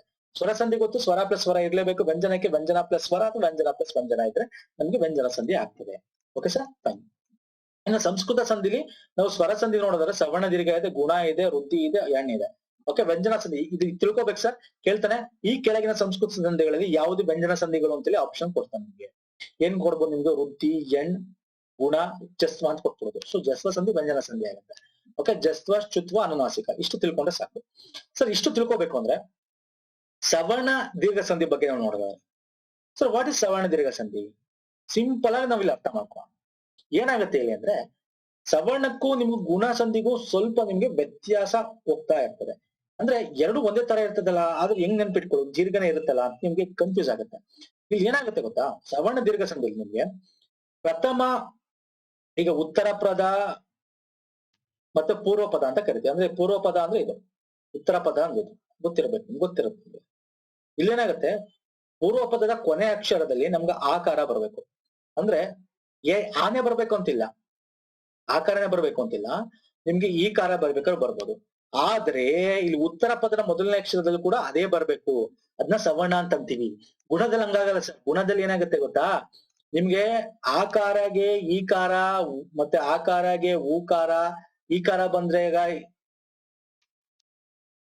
ಏಕಾರ, ಆಕಾರಗೆ ಊಕಾರ ಬಂದಾಗ ಓಕಾರ, ಆಕಾರಗೆ ಋಕಾರ ಬಂದಾಗ ಅರ್ಕಾರ, ಹಿಂಗಾಗ್ತದೆ. ಅಂದ್ರೆ ಅರ್ಥ ಏನರ್ಥ ಅಂದ್ರೆ ಪೂರ್ವ ಪದದ ಕೊನೆ ಅಕ್ಷರ ನೋಡಿ, ವಿದ್ಯಾ ಆ ಇದೆ, ಅಭ್ಯಾಸ ಆ ಇದೆ. ಸೊ ಇಲ್ಲಿ ಆ ಬಂದ್ರೆ ಇಲ್ಲಿ ಬೇರೆ ಸ್ವರ ಬರ್ತಾ ಇದೆ. ಆದ್ರೆ ಇಲ್ಲಿ ಎರಡು ಕೂಡ ಉತ್ತರ ಪದ ಪೂರ್ವ ಪದದ, ಉತ್ತರದ ಮೊದಲ ಅಕ್ಷರ ಪೂರ್ವ ಪದದ ಕೊನೆ ಅಕ್ಷರ ಎರಡೂ ಕೂಡ ನಮ್ಗೆ ಆ ಒಂದು ಉಚ್ಚಾರಣೆಯಲ್ಲಿ ಎರಡು ಒಂದೇ ಆಗಿರಬೇಕು. ಅದನ್ನ ಸವರ್ಣ ಅಂತೀವಿ ಸಿಂಪಲ್ ಆಗಿ. ಓಕೆ, ದೀರ್ಘ. ಓಕೆ ನೋಡಿ, ಸಿಂಪಲ್ ಆಗಿ ತೋರಿಸ್ತೀನಿ. ಮಹಾತ್ಮ, ಮಹಾ ಪ್ಲಸ್ ಆತ್ಮ, ಮಹಾ ಪ್ಲಸ್ ಆತ್ಮ, ವಧು ಪ್ಲಸ್ ಉಪದೇಶ, ಊ ಮತ್ತೆ ಊನೇ ಬಂದಿದೆ ನೋಡಿ, ಳಾ ಆ ಮತ್ತೆ ಆನೆ ಬಂದಿದೆ. ಅರ್ಥ ಆಗ್ತಿದೆಯಲ್ಲ ಹೆಂಗೆ ನಾವು ಜ್ಞಾಪಕ ಇಟ್ಕೊಳ್ಳೋದು ಅಂತ. ಈಗ ನೋಡಿ ಗುಣಸಂಧಿ ತಗೋತೀನಿ. ಈಗ ನಿಮ್ಗೆ ಏನಾಗ್ಬೋದು, ದೇವೇಂದ್ರ, ದೇವ ಪ್ಲಸ್ ಇಂದ್ರ ಅಂತ ಬರೀತೀರಾ. ಸೊ ಇದು ಸವರ್ಣ ದೀರ್ಘ ಸಂಧಿ ಅಂತ ಎಷ್ಟೊಂದು ಆಗ್ತದೆ. ದೇವ ಪ್ಲಸ್ ಇಂದ್ರ ಅಂತ ಬರೆದ್ರೆ ಇಲ್ಲಿ ದೇವ ಹೀಗೆ ಆ ಇದೆ ಪ್ಲಸ್ ಇ ಬಂತು ನೋಡಿ. ದೇವೇಂದ್ರ ಹಾಗೂ ಇಲ್ಲಿ ಗಿರೀಶ್ ಹಾಗೂ ವ್ಯತ್ಯಾಸ ನೋಡ್ಕೊಂಡ್ಬಿಡಿ ಬೇಕಂದ್ರೆ. ಗಿರೀಶ ಅಂದ್ರೆ ಸರ್ ಗಿರಿ ಪ್ಲಸ್ ಈಶಾ. ಇಲ್ಲಿ ಏನಾಯ್ತು, ಗಿರಿ ಅಂದ್ರೆ ಈ ಬಂತು, ಈ ಬಂತು, ಅಂದ್ರೆ ಒಂದೇ ಸ್ವರಗಳು ಬಂದ್ವು. ಅದು ಬೇರೆ ಬೇರೆ ಆಗಿದ್ರು ಕೂಡ ಒಂದೇ ಸ್ವರಗಳು, ಅಂದ್ರೆ ಅದು ಚಿಕ್ಕ ಅಕ್ಷರ ದೊಡ್ಡ ಅಕ್ಷರ ಆಗ್ಲಿ ಒಂದೇ ಸ್ವರ. ಆದ್ರೆ ಇಲ್ಲಿ ಹಂಗಾಗ್ಲಿಲ್ಲ, ದೇವೇಂದ್ರಗೆ ಆ ಮತ್ತೆ ಈ ಬಂತು. ನೋಡಿದ್ರ, this is the main difference between ಗುಣಸಂಧಿ ಸವರ್ಣ ದೀರ್ಘ ಸಂಧಿಗೆ. ಅರ್ಥ ಮಾಡ್ಕೊಳ್ಳಿ ಸ್ನೇಹಿತರೆ, ವೆರಿ ವೆರಿ ಇಂಪಾರ್ಟೆಂಟ್. ನೀವು ಹೆಂಗೆ ನೀವು ಸಂಧಿಗಳನ್ನ ಗುರುತಿಸ್ಬೇಕು ಅಂದ್ರೆ, ಸಂಧಿ ಬಿಡಿಸಿದಾಗ ಅಲ್ಲಿ ಏನು ಪೂರ್ವ ಪದದ ಕೊನೆ ಅಕ್ಷರ ಉತ್ತರ ಪದದ ಮೊದಲನೇ ಅಕ್ಷರ ನೋಡ್ಕೊಂಡ್ಬಿಟ್ರೆ ಟಕ್ ಅಂತ ಆನ್ಸರ್ ಮಾಡ್ಬೋದು ಇದು ಯಾವ ಸಂಧಿ ಅಂತ. ಸಿಂಪಲ್. ಅದೇ ರೀತಿ ನೋಡಿ, ಆಗೆ ಈ ಬಂದ್ರೆ ಏಕಾರ ಆಗತ್ತೆ. ಹಾಗೆ ಈ ಬಂದೇನಾಯ್ತು ಸರ್, ದೇವೇಂದ್ರ ಎ ಅಂತ ಬಂತ. ಮತ್ತೆ ಅದೇ ತರ ಆ ಈಗ ಹೂ ಬಂದ್ರೆ ಓಕಾರ ಆಗತ್ತೆ. ಓಕೆ, ಅದೇ ರೀತಿ ಈಗ ಸೂರ್ಯೋದಯ ಆಗಿರ್ಬೋದು. ಅದೇ ರೀತಿ ಋಕಾರ ಬಂದ್ರೆ ಏನಾಗುತ್ತೆ, ಮಹರ್ಷಿ, ಮಹಾ ಪ್ಲಸ್ ಋ ಅಂದ್ರೆ ಮಹರ್, ಹರ್ ಬಂತ, ಅರ್ಕಾರ ಬಂತ ಬಂತು ಅಲ್ವಾ ಸರ್, ಸಿಂಪಲ್. ಇದು ಗುಣಸಂಧಿ. ನೆಕ್ಸ್ಟ್ ವೃದ್ಧಿ ಸಂಧಿ ಆದ್ರೆ ಇಲ್ಲೇನಾಗುತ್ತೆ, ಇಲ್ಲಿ ಆ ಆಕಾರಗಳಿಗೆ ಎ ಮತ್ತೆ ಐಕಾರಗಳು ಬರುತ್ತೆ. ಇಲ್ಲಿ ಬೇರೆ ಡಿಫ್ರೆಂಟ್ ನಮ್ಗೆ ಸ್ವರಗಳು ಬರ್ತಾ ಹೋಗ್ತದೆ. ಅಂದ್ರೆ ಸ್ಪೆಷಲ್ ಸ್ವರಗಳು ಅಂತ ಏನ್ ಕರಿತೀವಿ, ಎ ಐ ಓ ಔ ಇಂಥ ಸ್ವರಗಳು ಬಂದ್ರೆ ನೀವು ಬಿಡಿಸಿದಾಗ ಏನ್ ಮಾಡ್ಬೇಕು, ಇಂಥ ಸ್ವರಗಳನ್ನ ನೆನ್ಪಿಟ್ಕೊಂಡ್ಬರ್ಬೇಕು. ಇಂಥದ್ ಬಂದೆ ಅದು ವೃದ್ಧಿ ಸಂಧಿ ಅಂತ ಅನ್ಕೊಬಿಡ್ಬೇಕು. ಈಗ ನೋಡಿ, ಎ ಐಕಾರ ಬಂದ್ರೆ ಅವೆರಡ ಸ್ಥಾನದಲ್ಲಿ ಐಕಾರ ಬರುತ್ತೆ. ಓಕೆ, ಎ ಮತ್ತೆ ಐ ಬಂದ್ರೆ, ಓ ಮತ್ತೆ ಔ ಬಂದ್ರೆ ಔಕಾರ ಬರುತ್ತೆ. ಅಂದ್ರೆ ಲಾಸ್ಟ್ ಟೋಟಲ್ ಆಗಿ ಎರಡು ಪದಗಳನ್ನ ಸೇರಿಸಿದಾಗ ಓಕೆ ಅದು ಔಕಾರ ಅಥವಾ ಐಕಾರದಲ್ಲಿದ್ರೆ, ಅಂದ್ರೆ ಏಕೈಕ, ಜನೈಕ, ಔ ಐ ಅಂತ ಬರ್ತಾ ಇದೆ ಅಂದ್ರೆ ಸಿಂಪಲ್ ಆಗಿ ಒಂದು ಬಿಡ್ಸಕ್ಕಿಂತ ಮುಂಚೆನೆ ಹೇಳ್ಬಿಡ್ಬೋದು ನೀವು, ಇದು ವೃದ್ಧಿ ಸಂಧಿ ಅಂತ. ಹಿಂಗೆ ನೆನ್ಪಿಟ್ಕೊಳ್ಳಿ. ಅಂದ್ರೆ ಐ ಮತ್ತೆ ಔಕಾರ ಎಲ್ಲಿ ಕಾಣಿಸ್ತಾ ಇರುತ್ತೆ ಬಿಡ್ಸಕ್ಕಿಂತ ಮುಂಚೆ, ಏಕೈಕ, ವನೌಷಧಿ, ಅಷ್ಟ ಐಶ್ವರ್ಯ ಐ ಬಂತ. ಸೊ ನೀವು ಬಿಡಿಸದೇ ಬೇಕಾಗಿಲ್ಲ, ವೃದ್ಧಿ ಸಂಧಿ ಅಂತ ಹೇಳ್ಬಿಡ್ಬೋದು. Okay sir, fine. ಎಣ್ ಸಂಧಿ ಬರೋದಾದ್ರೆ ಇಲ್ಲೇನಾಗುತ್ತೆ, ಎಣ್ ಸಂಧಿ ನೋಡಿ, ಈ ಉ ಉ ರು ಕಾರಗಳಿಗೆ ಸವರ್ಣವಲ್ಲದ ಸ್ವರವಾದರೆ ಈ ಕಾರಗಳಿಗೆ ಈ ಎಂ ಕಾರವು, ಉ ಕಾರಗೆ ಔ ಔ ಕಾರವು, ಉಕಾರಕ್ಕೆ ಋಕಾರವು ಆದೇಶವಾಗಿ ಬರುತ್ತದೆ, ಎಣ್ ಸಂಧಿ ಅಂತ ಕರಿತೀವಿ. ಅಂದ್ರೆ ಈಗ ಕೋಟ್ಯಾಧೀಶ್ವರ. ಓಕೆ, ಈಗ ನೋಡಿ ಅತ್ಯವಸರ, ಅತಿ ಪ್ಲಸ್ ಅವಸರ. ಏನಾಯ್ತು ಸರ್, ಅತಿಗೆ ಈ ಇದೆಯಲ್ಲ ಸರ್, ಅವಸರಗೆ ಆ ಇದೆ ಸರ್. ಅತ್ಯ ಯಾ ಬಂತಲ್ವ ಸರ್, ಅತ್ಯ ಯಾ ಬರ್ಬೇಕು, ವ ಬರ್ಬೇಕು, ವ ಜಾತ್ಯತೀತ ವ ಬರ್ಬೇಕು. ಓಕೆ, ಅಥವಾ ಬರ್ಬೇಕು. ಅಂದ್ರೆ ಕೋಟ್ಯಾಧೀಶ್ವರ, ಕೋಟ್ಯಾಧೀಶ್ವರ ಋಕಾರ ಬರ್ಬೇಕು. ಇಂಥದ್ದ ಎಣ್ ಸಂಧಿ ಅಂತ ಕರಿತೀವಿ. ಓಕೆ, ಜಾಸ್ತಿ ತಲೆ ಕೆಡ್ಸ್ಕೊಬ್ರಿ ನೀವು. ಈ ಲಾಸ್ಟ್ ಒಂದೆರಡು ಸಂಧಿ ಗೊತ್ತಿಲ್ಲ ಅಂದ್ರೆ ಬಿಟ್ಬಿಡಿ, ತಲೆ ಕೆಡ್ಸ್ಕೊಬ್ರಿ. ಆದ್ರೆ ಎಸ್ಪೆಷಲಿ ನಾನು ಗುಣಸಂಧಿ ತನಕ ಅಥವಾ ವೃದ್ಧಿ ಸಂಧಿ ತನಕ ಅಂತೂ ತುಂಬಾ ಇಂಪಾರ್ಟೆಂಟ್. ಓಕೆ, ಜಸ್ವ ಸಂಧಿ ಬಗ್ಗೆ ಕೇಳಿದ್ರೆ ಇದು ಸಿಂಪಲ್ ಆಗಿರ್ತಕ್ಕಂಥ ಸಂಧಿ ಸರ್. ಇಲ್ಲಿ ಪೂರ್ವ ಶಬ್ದದ ಕೊನೆಯಲ್ಲಿರುವ ಕ ಚ ಟ ತ ಪ. ಓಕೆ, ಕ ಚ ಟ ತ ಪ ಮೊದಲನೇ ಅಕ್ಷರ ಸ್ವರಗ ನಮ್ಮ ವ್ಯಂಜನಗಳಲ್ಲಿ, ವರ್ಗೀಯ ವ್ಯಂಜನಗಳಲ್ಲಿ ಬರುತ್ತಲ್ಲ, ಅಲ್ಲಿಗೆ ಯಾವ ವರ್ಣ ಪರವಾದರೂ ಪ್ರಾಯಶಃ ಅದೇ ವರ್ಗದ ಮೂರನೇ ವ್ಯಂಜನಾಕ್ಷರ ಬರಬೇಕು, ಅಂದ್ರೆ ಜಸ್ತ್ವ ಸಂಧಿ ಅಂತ ಕರಿತೀವಿ. ಈಗ ವಾಗ್ದೇವಿ ತಗೊಳ್ಳಿ, ವಾಕ್ ಕಾ ಇದೆ. ಓಕೆ, ಇದನ್ನ ಮಾಡಿದಾಗ ಏನಾಗುತ್ತೆ, ಅದೇ ಸ್ವರದ ಮೂರನೇ ಅಕ್ಷರ ಯಾವುದು ಸರ್, ಗ ಬಂದಿದೆ ಸರ್, ವಾಗ್ದೇವಿ ಬಂದಿದೆ. ಓಕೆ, ಅಂತ ಅಜ್ ಪ್ಲಸ್ ಅಂತ, ಅಚ್ ಚಾಗೆ ಜಾ ಬಂದಿದೆ ಸರ್, ಅಜ್ ಅಂತ ಚ ಚ ಜ ಮೂರನೇ ಅಕ್ಷರ ಬಂದಿದೆ ಸರ್. ಸೊ ಈ ತರ ಬಂದ್ರೆ ಜಸ್ತ್ವ ಸಂಧಿ ಅಂತ ಕರಿತೀವಿ. ನಾನು ಹೇಳ್ತಾ ಇದೀನಲ್ಲ, ಈ ಎಣ್ ಸಂಧಿ ತನಕ ತಿಳ್ಕೊಳ್ಳಿ ಅಟ್ಲೀಸ್ಟ್. ಎಣ್ ಸಂಧಿ ಈಸಿ, ಎಂ ವವ್ ಈ ರೀತಿ ಬಂದಿರುತ್ತೆ ಅಂತ. ಜಸ್ತ್ವ ಸಂಧಿ ಬರ್ಲಿಲ್ವಾ ಬಿಟ್ಟು ಹಾಕಿ, ಚುತ್ವ ಸಂಧಿ ಬರ್ಲಿಲ್ವಾ ಇದನ್ನು ಬಿಟ್ಟು ಹಾಕಿ ಬೇಕಾದ್ರೆ. ಚುತ್ವ ಸಂಧಿ ಏನಿಲ್ಲ, ನಿಮ್ಗೆ ಶಿಕಾರ ಬರುತ್ತೆ, ಚಾಕಾರ ಬರುತ್ತೆ, ಚರಶ್ಚಂದ್ರ, ಜಗತ್ ಜ್ಯೋತಿ, ಜಾಕಾರ, ಶಾಕಾರ ಅಂತ ಬರುತ್ತೆ. ಇದು ನಾನು ಎಕ್ಸ್ಪ್ಲೇನ್ ಮಾಡಿದ್ರೆ ನಿಮ್ಗೆ ಅರ್ಥ ಆಗಲ್ಲ ಇದು. Okay, I can explain it. ನಾನು ಡೀಟೇಲ್ ಆಗಿ ಎಕ್ಸ್ಪ್ಲೇನ್ ಮಾಡಿದ್ದೀನಿ ಚಾಪ್ಟರ್ ವೈಸ್ ವಿಡಿಯೋದಲ್ಲಿ. ಬಟ್ ಆಗಿಲ್ವಾ, ತೊಂದ್ರೆ ಇಲ್ಲ.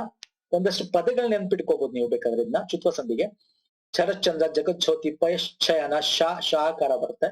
ಸೊ ಇದನ್ನ ನಾವು ಚುತ್ವ ಸಂಧಿ ಅಂತ ಕರಿತೀವಿ. ಓಕೆ, ನಾನು ಎಕ್ಸ್ಪ್ಲೇನ್ ಮಾಡಕ್ ಹೋಗಲ್ಲ, ಕನ್ಫ್ಯೂಸ್ ಆಗೋದ್ ಬೇಡ ಅಂತ ಹೇಳಿ. ಯಾಕಂದ್ರೆ ನೋಡಿ ಏನಾಗುತ್ತೆ ಗೊತ್ತಾ ಸ್ನೇಹಿತರೆ, ನಾವು ಸಂಧಿಗಳು ಓದಿರ್ತೀವಿ. ಬಿಕಾಸ್ ಆಫ್ ಈ ಚುಸ್ತ್ವ ಜಸ್ತ್ವ ಸಂಧಿಗೋಸ್ಕರ ನಾವು ಏನನ್ನೋ ತಿಳ್ಕೊಳಕ್ ಹೋಗಿ ಏನ್ ಮಾಡ್ತೀವಿ, ಇಲ್ಲಿ ನಾವೇನ ಐಡಿಯಾ ಮಾಡಿ ತಿಳ್ಕೊಂಡಿರ್ತೀವಿ, ಅದನ್ನ ಮರ್ತು ಬಿಡ್ತೀವಿ. ಸೊ ಅದಕ್ಕೆ ಜಸ್ತ್ವ ಸಂಧಿ ಚುತ್ವ ಸಂಧಿ ಬೇಕಾದ್ರೆ ಬಿಟ್ಬಿಡಿ, ನಾನೇ ಹೇಳ್ತೇನೆ ಬಿಟ್ಬಿಡಿ. ಅನುನಾಸಿಕ ಸಂಧಿ ಈಸಿ, ಇದನ್ನ ನೆನ್ಪಿಟ್ಕೊಳ್ಳೇಬಹುದು ನಿಮ್ಗೆ. ಮೂಗಿನ ಅಕ್ಷರದಿಂದ ಬರ್ತಕ್ಕಂಥದ್ದು ಜ್ಞಾ ಜ್ಞಾ ಜ್ಞಾ ಮಾ ಅಂತ ನಮ್ಮ ಅನುನಾಸಿಕೆಗಳೇನಿದೆ ಅದನ್ನ ನಾವು ಅನುನಾಸಿಕ ಸಂಧಿ ಅಂತ ಕರಿತೀವಿ. ನೀವು ನೋಡಿದ ತಕ್ಷಣ ಹಾಕ್ಬಿಡ್ಬೋದು ಇನ್ನು. ಷಣ್ಮುಖ, ಷಟ್ ಪ್ಲಸ್ ಮುಖ, ಓಕೆ ಬಿಡ್ಸೋದು. ಸನ್ಮಾನ, ಸತ್ ಪ್ಲಸ್ ಮಾನ. ವಾಗ್ಮೇಯ, ವಾಗ್ ಪ್ಲಸ್ ಮಯ, ಓಕೆ. ಉನ್ಮಾದ, ಉತ್ ಪ್ಲಸ್ ಮಾದ. ಹೀಗೆ ಇಲ್ಲಿ ನಮ್ಗೆ ಅನುನಾಸಿಕ ಪದಗಳು ನಿಮ್ಗೆ ಕಾಣಿಸ್ತಾ ಇರುತ್ತೆ. ನಿಮ್ಗೆ ಕಂಪ್ಲೀಟ್ ಈ ಪದ ಓದಿದಾಗ ಅವಾಗ ನೀವು ಆಟೋಮೆಟಿಕ್ ಆಗಿ ಏನ್ಬಹುದು ಅನುನಾಸಿಕ ಸಂಧಿ ಅಂತ ಹಾಕ್ಬಹುದು.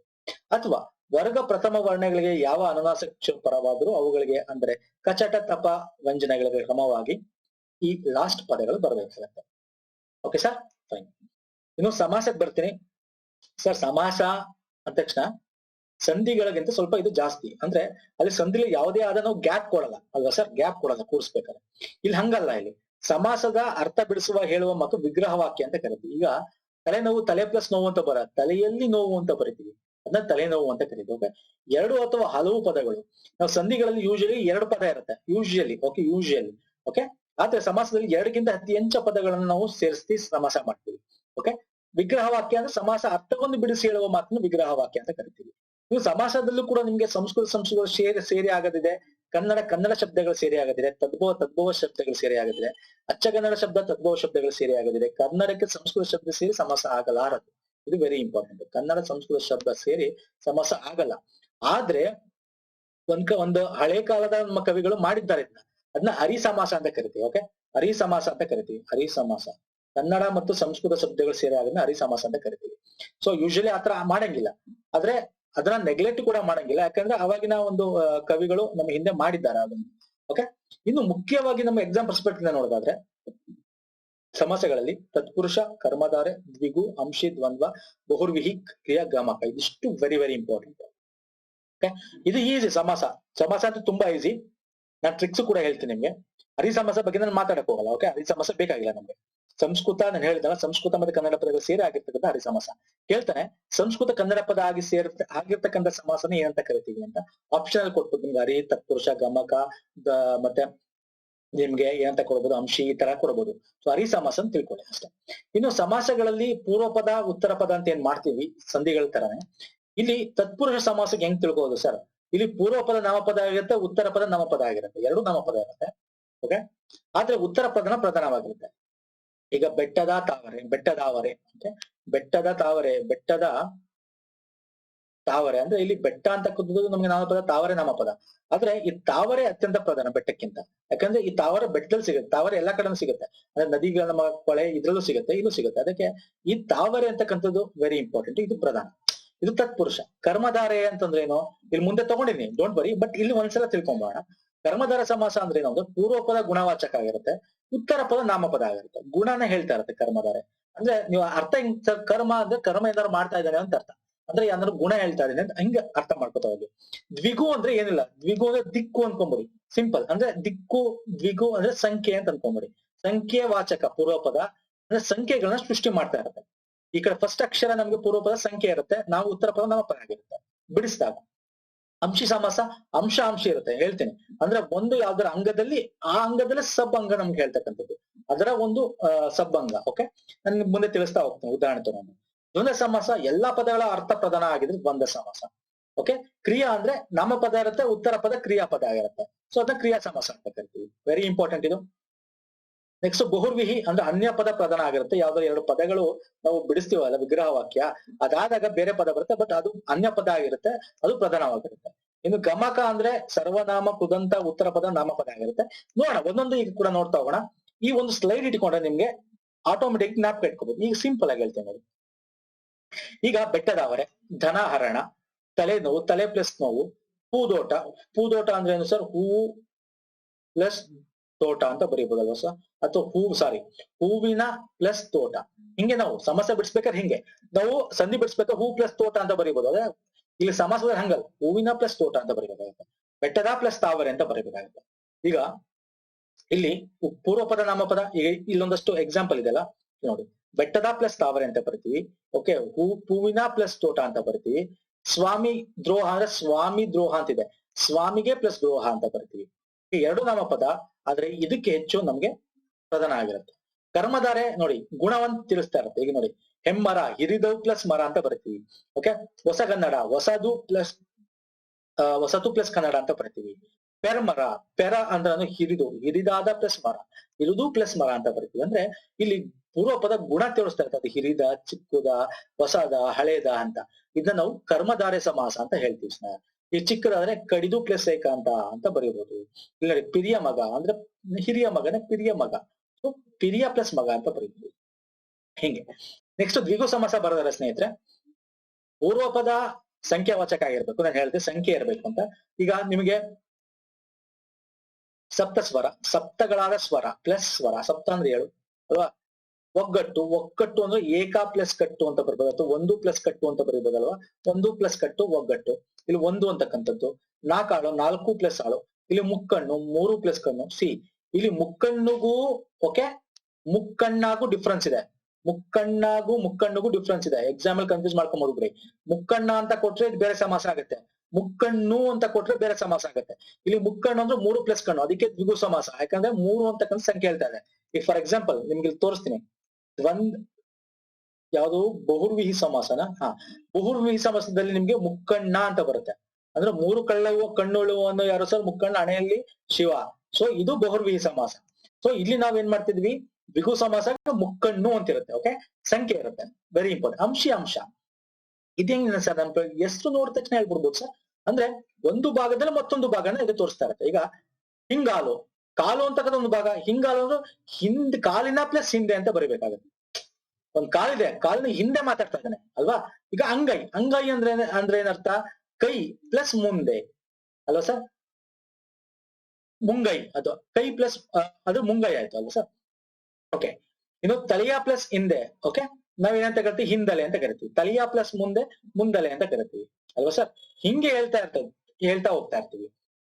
ಈಗ ತುದಿ ಬೆರಳು, ತುದಿಯ ಪ್ಲಸ್ ಬೆರಳಿನ ಪ್ಲಸ್ ತುದಿ ಅಂತ ಬರ್ಬೋದಲ್ಲ? ಅಂದ್ರೆ ಇಲ್ಲಿ ಒಂದು ಅಂಗ ಹೇಳ್ತಾ ಇದೆ, ಮನುಷ್ಯನ ಒಂದು ಅಂಗದಲ್ಲಿ ಅದರ ಮತ್ತೊಂದು ಭಾಗ.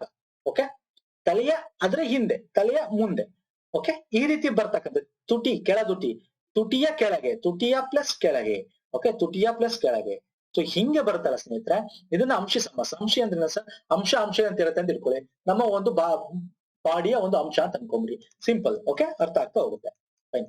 ದ್ವಂದ್ವ ಸಮಾಸ ಬಗ್ಗೆ ಮಾತಾಡೋದಾದ್ರೆ, ಇದು ಎಲ್ಲಾ ವಾಕ್ಯಗಳು ಪ್ರಧಾನವಾಗಿರುತ್ತೆ. ಅಂದ್ರೆ 3-4 ವಾಕ್ಯಗಳು. ನಿಮ್ಗೆ ಹೇಳಿದ್ರೆ ಸಮಾಸ ಅಂದ್ರೇನು? ಎರಡಕ್ಕಿಂತ ಹೆಚ್ಚಿರಬೇಕು ಪದಗಳು ಅಲ್ವಾ? ಈಗ ಗಿರಿ ವನ ಗರ್ಗದಗಳು, ಗಿರಿಯು ವನವು ದುರ್ಗವು ಎಲ್ಲ ಇದೆ. ಕರಿಯು ಪ್ಲಸ್ ತುರಗವು ರಥವು, ರಾಮ ಲಕ್ಷ್ಮಣರು, ರಾಮನು ಪ್ಲಸ್ ಲಕ್ಷ್ಮಣನು. ಓಕೆ, ಲವ ಕುಶ, ಲವನು ಪ್ಲಸ್ ಕುಶನು. ಕೆರೆಕಟ್ಟೆ ಬಾವಿಗಳು, ಕೆರೆಯು ಕಟ್ಟೆಯು ಬಾವಿಯು. ಎಲ್ಲ ಸೇರ್ಕೊಳ್ಳೋದಕ್ಕೆ ದ್ವಂದ್ವ. ಹೆಂಗ ಅರ್ಥ ಮಾಡ್ಕೊಳ್ಳೋದು? ಎಷ್ಟೊಂದು ಪದಗಳೆಲ್ಲ ಅರ್ಥ ಒಂದೇ ಎಲ್ಲಾ ಪದಗಳಿಗೂ ಬಿಡಿಸಿದಾಗ ಏನಾಗುತ್ತೆ? ಪ್ರಧಾನವಾಗಿರ್ತವೆ. ಅಂದ್ರೆ ದ್ವಂದ್ವ ಅನ್ಕೊಂಬಿಡಿ. ದ್ವಂದ್ವ ಅಂದ್ರೇನು? ಅದು ಒಳ್ಳೇದು, ಇದು ಒಳ್ಳೇದು, ಇದು ಪ್ರಧಾನ, ಅದು ಪ್ರಧಾನ. ಸೊ ದ್ವಂದ್ವವಾಗಿದೆ. ಇಷ್ಟೇ ಸಿಂಪಲ್ ಆಗಿ. Okay sir, fine. ಕ್ರಿಯಾ ಸಮಾಸ ನೋಡೋದಾದ್ರೆ, ಪೂರ್ವ ಪದ ನಾಮಪದ ಆಗಿರುತ್ತೆ, ಉತ್ತರ ಪದ ಕ್ರಿಯಾಪದ ಆಗಿರುತ್ತೆ. ಅಂದ್ರೆ ಕ್ರಿಯಾಪದ ಯಾವ್ದಾರು ಇರ್ಲೇಬೇಕು ಕ್ರಿಯಾ ಸಮಾಸಕ್ಕೆ. ಈಗ ಹೆಂಗ್ ಕಂಡಿಡಿಯೋದು? ಮೈ ಮುಚ್ಚು, ಕೈದೊಳೆ, ಕೈಯಾನು, ಬೀಳ್ಕೊಂಡು, ಕಂಡೆರೆ, ಕಂಗೆಡು. ಅಂದ್ರೆ ಇಲ್ಲಿ ಏನಾಗುತ್ತೆ ಅಂದ್ರೆ, ಈಗ ಫಾರ್ ಎಕ್ಸಾಂಪಲ್ ನೋಡಿ, ಮೈ ಮುಚ್ಚುಗೆ ಮೈಯನ್ನು ಪ್ಲಸ್ ಮುಚ್ಚು ಅಂತ ಬರೀಬಹುದು. ಇಲ್ಲಿ ಮುಚ್ಚು ಅಂತಕ್ಕಂಥದ್ದು ಕ್ರಿಯಾಪದ, ಉತ್ತರ ಪದ. ನಾಮಪದ ಏನಾಗಿದೆ? ಪೂರ್ವ ಪದ ನಾಮಪದ ಆಗಿದೆ. ಕಣ್ಣನ್ನು ಪ್ಲಸ್ ತಾರೆ, ಕಂಡೆರೆ. ಅಂದ್ರೆ ಇಲ್ಲಿ ಯಾವ್ದಾದ್ರು ಕ್ರಿಯೆ ಮಾಡ್ತಾ ಇದೆ, ಬಿಡಿಸಿದಾಗ ನಿಮ್ಗೆ ಕೊನೆ ನಮ್ಗೆ ಉತ್ತರ ಪದ ಕ್ರಿಯೆ ಮಾಡ್ತಾ ಇದೆ ಅಂತ ಹೇಳುತ್ತೆ. ಸೊ ಇದನ್ನ ನಾವೇನ್ ಹೇಳ್ತಾ ಕೇಳ್ತೀವಿ? ಕ್ರಿಯಾ ಸಮಾಸ ಅಂತ ಕರಿತೀವಿ. ಫೈನ್. ಇನ್ನು ಬಹುರ್ವಿಹಿ ಸಮಾಸ ಬಂದ್ರೆ, 2 ಅಥವಾ 2ಕ್ಕಿಂತ ಹೆಚ್ಚು ನಾಮಪದಗಳು ಸೇರಿ ಅನ್ಯಪ್ರದ ಪ್ರಧಾನ. ನಾನು ಇದನ್ನ ಸ್ಟಾರ್ಟಿಂಗ್ ಹೇಳಿದ್ದೀನಿ ನಿಮ್ಗೆ. ಅಂದ್ರೆ ಈಗ ಫಾರ್ ಎಕ್ಸಾಂಪಲ್ ಮುಕ್ಕಣ್ಣ, 3 ಕಣ್ಣು ಉಳ್ಳವನು ಮುಕ್ಕಣ್ಣ, ಇಲ್ಲಿ ಶಿವ, ಅನ್ಯಪ್ರಧಾನ ಆಗುತ್ತೆ. ಗಾಂಡೀವಿ, ಗಾಂಡೀವಿ ಅಂದ್ರೆ ಯಾರು ಹೇಳಿ, ಕಮೆಂಟ್ ಅಲ್ಲಿ ಮಾಡಿ. ಗಾಂಡೀವಿ ಅಂದ್ರೆ ಅರ್ಜುನ. ಅಂದ್ರೆ ಗಾಂಡೀವವನ್ನು ಪಡೆದವನು ಯಾವನು, ಅವನು ಗಾಂಡೀವಿ. ಓಕೆ, ಸೊ ಈ ತರ ಮುರಾರಿ ಅಂದ್ರೆ ಕೃಷ್ಣ. ಸೊ ಹಿಂಗೆ ಅದು ಬೇರೆದೇ ಆದ ಅನ್ಯ ಪದ ಕೊಡಬೇಕು. ಇದನ್ನ ನಾವೇನಂತ ಕರಿತೀವಿ ಸರ್, ಬಹುರ್ವಿಹಿ ಸಮಾಸ ಅಂತ ಕರಿತೀವಿ. ಸಿಂಪಲ್ ಆಗಿ ತಿಳ್ಕೊಳ್ಳಿ ಸರ್, ಜಾಸ್ತಿ ನೀವು ಹೋಗೋದ್ ಬೇಡ. ಇನ್ನು ಗಮಕ ಸಮಾಸ ಈಸಿ, ಇದು ನೀವು ನೋಡಿದ ತಕ್ಷಣ ಬರ್ದ್ಬಿಡೋದು. ಆ ಕಲ್ಲು, ಈ ಕಲ್ಲು, ಆ ಬೆಕ್ಕು, ಈ ಬೆಕ್ಕು, ನೇಯ್ದ ವಸ್ತ್ರ, ಆ ಹುಡುಗ, ಈ ರೀತಿ ಆ ಅಂತಕ್ಕದ ಪದ ಇರುತ್ತೆ. ಅಂದ್ರೆ ಪೂರ್ವ ಪದ ಸರ್ವನಾಮ ಆಗಿರುತ್ತೆ. ಅಂದ್ರೆ ಆ, ಅದು, ಇದು, ಈ ರೀತಿ ನೇಯ್ದುದು ಹೀಗೆ. ಅಥವಾ ಕುದಂತ ಆಗಿರುತ್ತೆ, ಉತ್ತರ ಪದ ನಾಮಪದ ಆಗಿರುತ್ತೆ. ಸಿಂಪಲ್. ನೀವು ಬಿಡ್ಸಕ್ಕಿಂತ ಮುಂಚೆನೆ ನೋಡಿದ ತಕ್ಷಣ ಮೋಸ್ಟ್ ಆಫ್ ದ ಟೈಮ್ 99% ನೀವು ಗಮಕ ಸಮಾಸ ಅಂತ ಹೇಳ್ಬೋದು. ಸಿಂಪಲ್ ಸರ್, ಗಮಕ ಈಸಿ ಆಯ್ತು.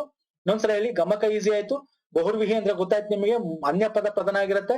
ಕ್ರಿಯೆ ನಡೀತಾ ಇದೆ ಅಂತ ಉತ್ತರ ಪದ ಹೇಳುತ್ತೆ. ಮತ್ತೆ ದ್ವಂದ್ವ ಅಂದ್ರೆ ಎಲ್ಲಾ ಪದಗಳು ಪ್ರಧಾನ ಆಗಿರುತ್ತೆ. ನೆಕ್ಸ್ಟ್ ಬನ್ನಿ ಅಂಶ, ನಮ್ಮ ಬಾಡಿಲಿ ಇರತಕ್ಕಂತ ಅಂಶ ಇರುತ್ತೆ. ಅದು ನೋಡಿದ ತಕ್ಷಣ ಗೊತ್ತಾಗ್ಬಿಡುತ್ತೆ. ದ್ವಿಗು ಅಂದ್ರೆ ಸಂಖ್ಯೆ ಹೇಳ್ತಾ ಇರುತ್ತೆ. ಮುಕ್ಕಣ್ಣ, ಏಕಾಕ್ಷ, ಏಕಾ ಪ್ಲಸ್ ಅಕ್ಷ, ಈ ರೀತಿ ಇರುತ್ತೆ. ಕರ್ಮಧಾರೆ ಅಂತಂದ್ರೇನು, ಕರ್ಮ ಅಂತಂದ್ರೆ ನಮ್ಗೆ ಗುಣ ಹೇಳ್ತಾ ಇರುತ್ತೆ. ಪೂರ್ವ ಪದ ನಾಮಪದ ಉತ್ತರ ಪದ ಆಗಿರುತ್ತೆ. ಪೂರ್ವ ಪದ ಗುಣ ಹೇಳ್ತಾ ಇರುತ್ತೆ. ಮತ್ತೆ ತತ್ಪುರುಷ ಅಂತಂದ್ರೆ ಏನು ಅಂದ್ರೆ ಅಲ್ಲಿ 2 ನಾಮಪದಗಳಿರುತ್ತೆ. ಆದ್ರೆ ಉತ್ತರದ ಪದ ನಾಮಪದ ಏನಾಗಿರುತ್ತೆ ಸರ್, ಅದು ಪ್ರಧಾನವಾಗಿರುತ್ತೆ. ಇಷ್ಟು ಸಮಾಸಗಳನ್ನ ತಿಳ್ಕೊಂಡ್ಬಿಟ್ರೆ ಆಯ್ತು ಸರ್. ಇನ್ನು ದೇಶಿ ಪದಗಳ ಬಗ್ಗೆ ಹೇಳೋದಾದ್ರೆ, ನಮಗೆ ಅನ್ಯ ದೇಶೀಯ ಪದಗಳಲ್ಲಿ ಈಗ ಫಾರ್ ಎಕ್ಸಾಂಪಲ್, ಮೋಟಾರುಗಳಲ್ಲಿ ಜಬರ್ದಸ್ತಿಯಿಂದ ಓಡಾಡುವುದೇ ಜೀವನದ ಮುಖ್ಯ ಗುರಿ ಎಲ್ಲವನ್ನು ನಾವು ತಿಳಿಯಬೇಕು.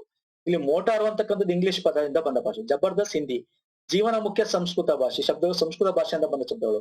ಓಡಾಡು ಗುರಿ ನಾವು ತಿಳಿಯಬೇಕು ಅಂತಕ್ಕಂಥದ್ದು ಕನ್ನಡ ಭಾಷೆಯಿಂದ ಬಂದಿರ್ತಕ್ಕಂಥದ್ದು. ಸೊ ಇಲ್ಲಿ ನೆನಪಿಟ್ಕೊಳ್ಳೋದು ಹೆಂಗೆ ಅಂತಂದ್ರೆ, ಕಂಪೇರೇಟಿವ್ಲಿ ಓದಿ ನೆನಪಿಟ್ಕೋಬಹುದು.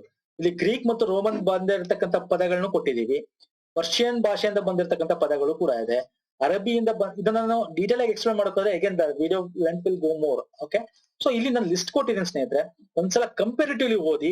ಕಂಪೇರಿಟಿವ್ಲಿ ಓದಾಗ ನಿಮ್ಗೆ ಇದು ಈಸಿಯಾಗಿ ಅರ್ಥ ಆಗುತ್ತೆ. Okay sir, fine. ಅನ್ಯ ದೇಶೀಯ ಪದಗಳಲ್ಲಿ ಅರಬಿ, ಪೋರ್ಚುಗೀಸ್ ಒಟ್ಟು ಸಿಂಪಲ್. ಸಂಸ್ಕೃತ ಪದಕ್ಕೆ ನಿಮ್ಗೆ ಏನು ಅಂತಂದ್ರೆ ತತ್ಸಮ ತದ್ಭವ ನೀವು ಓದಿದ್ರೆ ಗೊತ್ತಿರುತ್ತೆ. ಓಕೆ, ಇಲ್ಲೂ ಒಂದಷ್ಟು ಲಿಸ್ಟ್ ಇದೆ ನೋಡಿ. ದೇಶ ಅಚ್ಚಗನ್ನಡ ಶಬ್ದಗಳು ಯಾವ್ದು ಲಿಸ್ಟ್ ನೋಡ್ಕೊಳ್ಳಿ. ಇದಿಷ್ಟು ಅಚ್ಚಗನ್ನಡ ಶಬ್ದಗಳು. ಅನ್ಯ ದೇಶದಲ್ಲಿ ಸಂಸ್ಕೃತದಿಂದ ಬಂದಿರುತ್ತೆ. ಅಂದ್ರೆ ಸಂಸ್ಕೃತ ಪದಗಳು ನಾವೇನು ಗೊತ್ತಿರುತ್ತೆ. ರಾಮ, ಲಕ್ಷ್ಮಣ, ದಿವಸ, ರಾತ್ರಿ, ಅಮ್ಯಾರ, ಕುಮಾರ, ಪಿತೃ, ಮಾತೃ, ಇವೆಲ್ಲ ಸಂಸ್ಕೃತದಿಂದ ಬಂದಿರ್ತವೆ ನೋಡಿ. ಇವೆಲ್ಲ ಸಂಸ್ಕೃತದಿಂದ ಬಂದಿರತಕ್ಕಂಥ ಪದಗಳು. ಇನ್ನು ಹಿಂದೂಸ್ತಾನಿ ಭಾಷೆಯಿಂದ ಬಂದಿರತಕ್ಕಂಥ ಲಿಸ್ಟ್ ಕೂಡ ಇಲ್ಲಿ ಕೊಟ್ಟಿದ್ದೀನಿ. ಇಂಗ್ಲಿಷ್ ಇಂದ ಕನ್ನಡಕ್ಕೆ ಬಂದ ಬಳಕೆ ಆಗುತ್ತಿರೋ ಶಬ್ದಗಳು ಲಿಸ್ಟ್ ಕೂಡ ಇದೆ. ಒಂದ್ಸಲ ಈ ಕ್ಯಾನ್ ಗೋ ಥ್ರೂ ಇಟ್. ಏನಿಲ್ಲ, ಇದು ಸ್ಲೈಡ್ ಅಲ್ಲಿ ನಾನು ಪಾಸ್ ಮಾಡಿ ವಿಡಿಯೋನ ಎಲ್ಲಾನು ಒಂದ್ಸಲ ಹಿಂಗೆ ಓದ್ಕೊಂಡು ಬಾಯಿ ಒಂದ್ 2-3 ಸಲ ಹೋಗಿ ನಿಮ್ಗೆ ಒಂದಷ್ಟು ತಲೆಯಲ್ಲಿ ಕೂತ್ಕೊಳ್ಳುತ್ತೆ.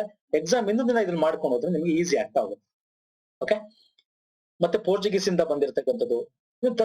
ತತ್ಸಮ ಅಂದ್ರೆ ನಿಮ್ಗೆ ಗೊತ್ತಿದೆ, ಸಂಸ್ಕೃತದಿಂದ ಕನ್ನಡಕ್ಕೆ ಬರುವಾಗ ಅಲ್ಪ ಸ್ವಲ್ಪ ವಿಕಾರವಾಗಿ ಬರ್ತಕ್ಕಂಥದ್ದನ್ನ ನಾವು ಈಗ ತತ್ಸಮ ಅಂದ್ರೆ ಸಮ ಅಂದ್ರೆ ಸಂಸ್ಕೃತದಿಂದ ಹಂಗೆ ತಗೊಂಡ್ರೆ ಸಂಸ್ಕೃತ ಅದು ತತ್ಸಮ ಆಗುತ್ತೆ. ಸ್ವಲ್ಪ ವಿಕಾರ ಮಾಡ್ಕೊಂಡ್ ಬಂದ್ರೆ ಅದು ತದ್ಭವ ರೂಪ ಆಗುತ್ತೆ ಅಷ್ಟೇ. ಓಕೆ, ಸಮ. ಈಗ ತತ್ಸಮ ಪದಗಳು ಯಾವುದು, ಮಾಲೆ, ಸೀತೆ, ಇವೆಲ್ಲ ಸಂಸ್ಕೃತಕ್ಕೆ ಸಮವಾಗಿ ಹಂಗೆ ಡೈರೆಕ್ಟ್ ಆಗಿ ತಗೊಂಡಿರ್ತಕ್ಕಂಥದ್ದು. ಇನ್ನು ಸ್ವಲ್ಪ ವ್ಯತ್ಯಾಸ ತಗೊಂಡಿರ್ತಕ್ಕಂಥದ್ದು ಇಲ್ಲಿ ನೋಡಿ, ಸಂಸ್ಕೃತ ರೂಪ, ವ್ಯತ್ಯಾಸ ರೂಪ. ಓಕೆ, ದಯಾನ ದಯೆ ಅಂತ ಕರಿತೀವಿ, ಕರುಣಾನ ಕರುಣೆ ಅಥವಾ ಕರುಣ, ನಾರಿನ ನಾರಿ ಅಂತ ಕರಿತೀವಿ. ಇದು ತದ್ಭವ ರೂಪ. ಇದು ತತ್ಸಮ ರೂಪ, ಇದು ತದ್ಭವ ರೂಪ. ಓಕೆ, ಇದನ್ನು ಒಂದ್ಸಲ ನೋಡ್ಕೊಳ್ಳಿ. ಇಲ್ಲೂ ಇದೆ, ಕಂಪ್ಲೀಟ್ ಲಿಸ್ಟ್ ಕೊಟ್ಟಿದ್ದೀನಿ. ಇದಿಷ್ಟು ಒಂದ್ಸಲ ನೋಡ್ಕೊಳ್ಳಿ ಸ್ನೇಹಿತರೆ. ಸೊ ಆಲ್ಮೋಸ್ಟ್ ನಾನು ಸರ್ ಕಂಟಿನ್ಯೂಸ್ ವಿಡಿಯೋ ಮಾಡ್ತಾ ಇದ್ದೀನಿ. ಎಸ್ಪೆಷಲಿ ಇಲ್ಲೂ ಲಿಸ್ಟ್ ಇದೆ. ಎಸ್ಪೆಷಲಿ ಅಲಂಕಾರ, ಓಕೆ, ಅಲಂಕಾರ ಮತ್ತೆ ಛಂದಸ್ಸು. ಇದು ಬಿಟ್ಟು ಎಕ್ಸಾಮ್ಗೆ ರಿಲೇಟೆಡ್ ಆಗಿರೋದು ಎಲ್ಲಾ ಒಂದು ಪೋರ್ಷನ್ ಕೂಡ ಇದನ್ನ ಕವರ್ ಮಾಡಿದ್ದೀನಿ. ಅಲಂಕಾರನ ಸಪರೇಟ್ ಮಾಡಿದೀನಿ, ನೀವು ಪ್ಲೇ ಲಿಸ್ಟ್ ಅಲ್ಲಿ ಹೋಗಿ ನೋಡ್ಬೋದು ಅಲಂಕಾರ ಛಂದಸ್ಸನ್ನ. ಸೊ ಇಲ್ಲಿ ತಗೊಂಡ್ರೆ ಲೆಂತ್ ಇನ್ನೂ ಜಾಸ್ತಿ ಆಗುತ್ತೆ. ಅದನ್ನ ಡೀಟೇಲ್ ಆಗಿ ಎಕ್ಸ್ಪ್ಲೇನ್ ಮಾಡಕ್ಕಾಗುತ್ತೆ. ಈಸಿ ನಾನು ಬೇಗ ಎಕ್ಸ್ಪ್ಲೇನ್ ಮಾಡಕ್ಕಾಗಲ್ಲ, ರಿವಿಷನ್ಗೆ ಅದು ಆದ್ರೂ ಕೂಡ ಅದೆರಡನ್ನ ನಾನು ಎಕ್ಸ್ಪ್ಲೇನ್ ಮಾಡಕ್ ಹೋದ್ರೆ ಒಂದ್ ಅರ್ಧದಿಂದ 3/4 ಗಂಟೆ ಬೇಕಾಗುತ್ತೆ. ಅಲಂಕಾರ ಮತ್ತೆ ಛಂದಸ್ಸನ್ನ ಅದಂತೂ ಇನ್ನೊಂದು ಅರ್ಧ 3/4 ಗಂಟೆ, ಅದೇ 1 hour ತಗೊಂಡ್ಬರುತ್ತೆ. ಸೊ ಅದರಿಂದ ಇಲ್ಲಿ ನಾನು ಇನ್ಕ್ಲೂಡ್ ಮಾಡಿಲ್ಲ. ಇದು ಒಂದ್ಸಲ ರಿವಿಷನ್ ಮಾಡ್ಕೊಂಡು ಎಕ್ಸಾಮ್ ಹೋಗಿ ಸ್ನೇಹಿತರೆ, ನಿಮ್ಗೆ ಹೆಲ್ಪ್ ಆಗುತ್ತೆ ಅಂತ ಹೇಳ್ತಾ ಇಲ್ಲಿ ವಿಡಿಯೋ ಮುಗಿಸ್ತೀನಿ. ನಮಸ್ಕಾರ ಸ್ನೇಹಿತರೆ, ಧನ್ಯವಾದಗಳು.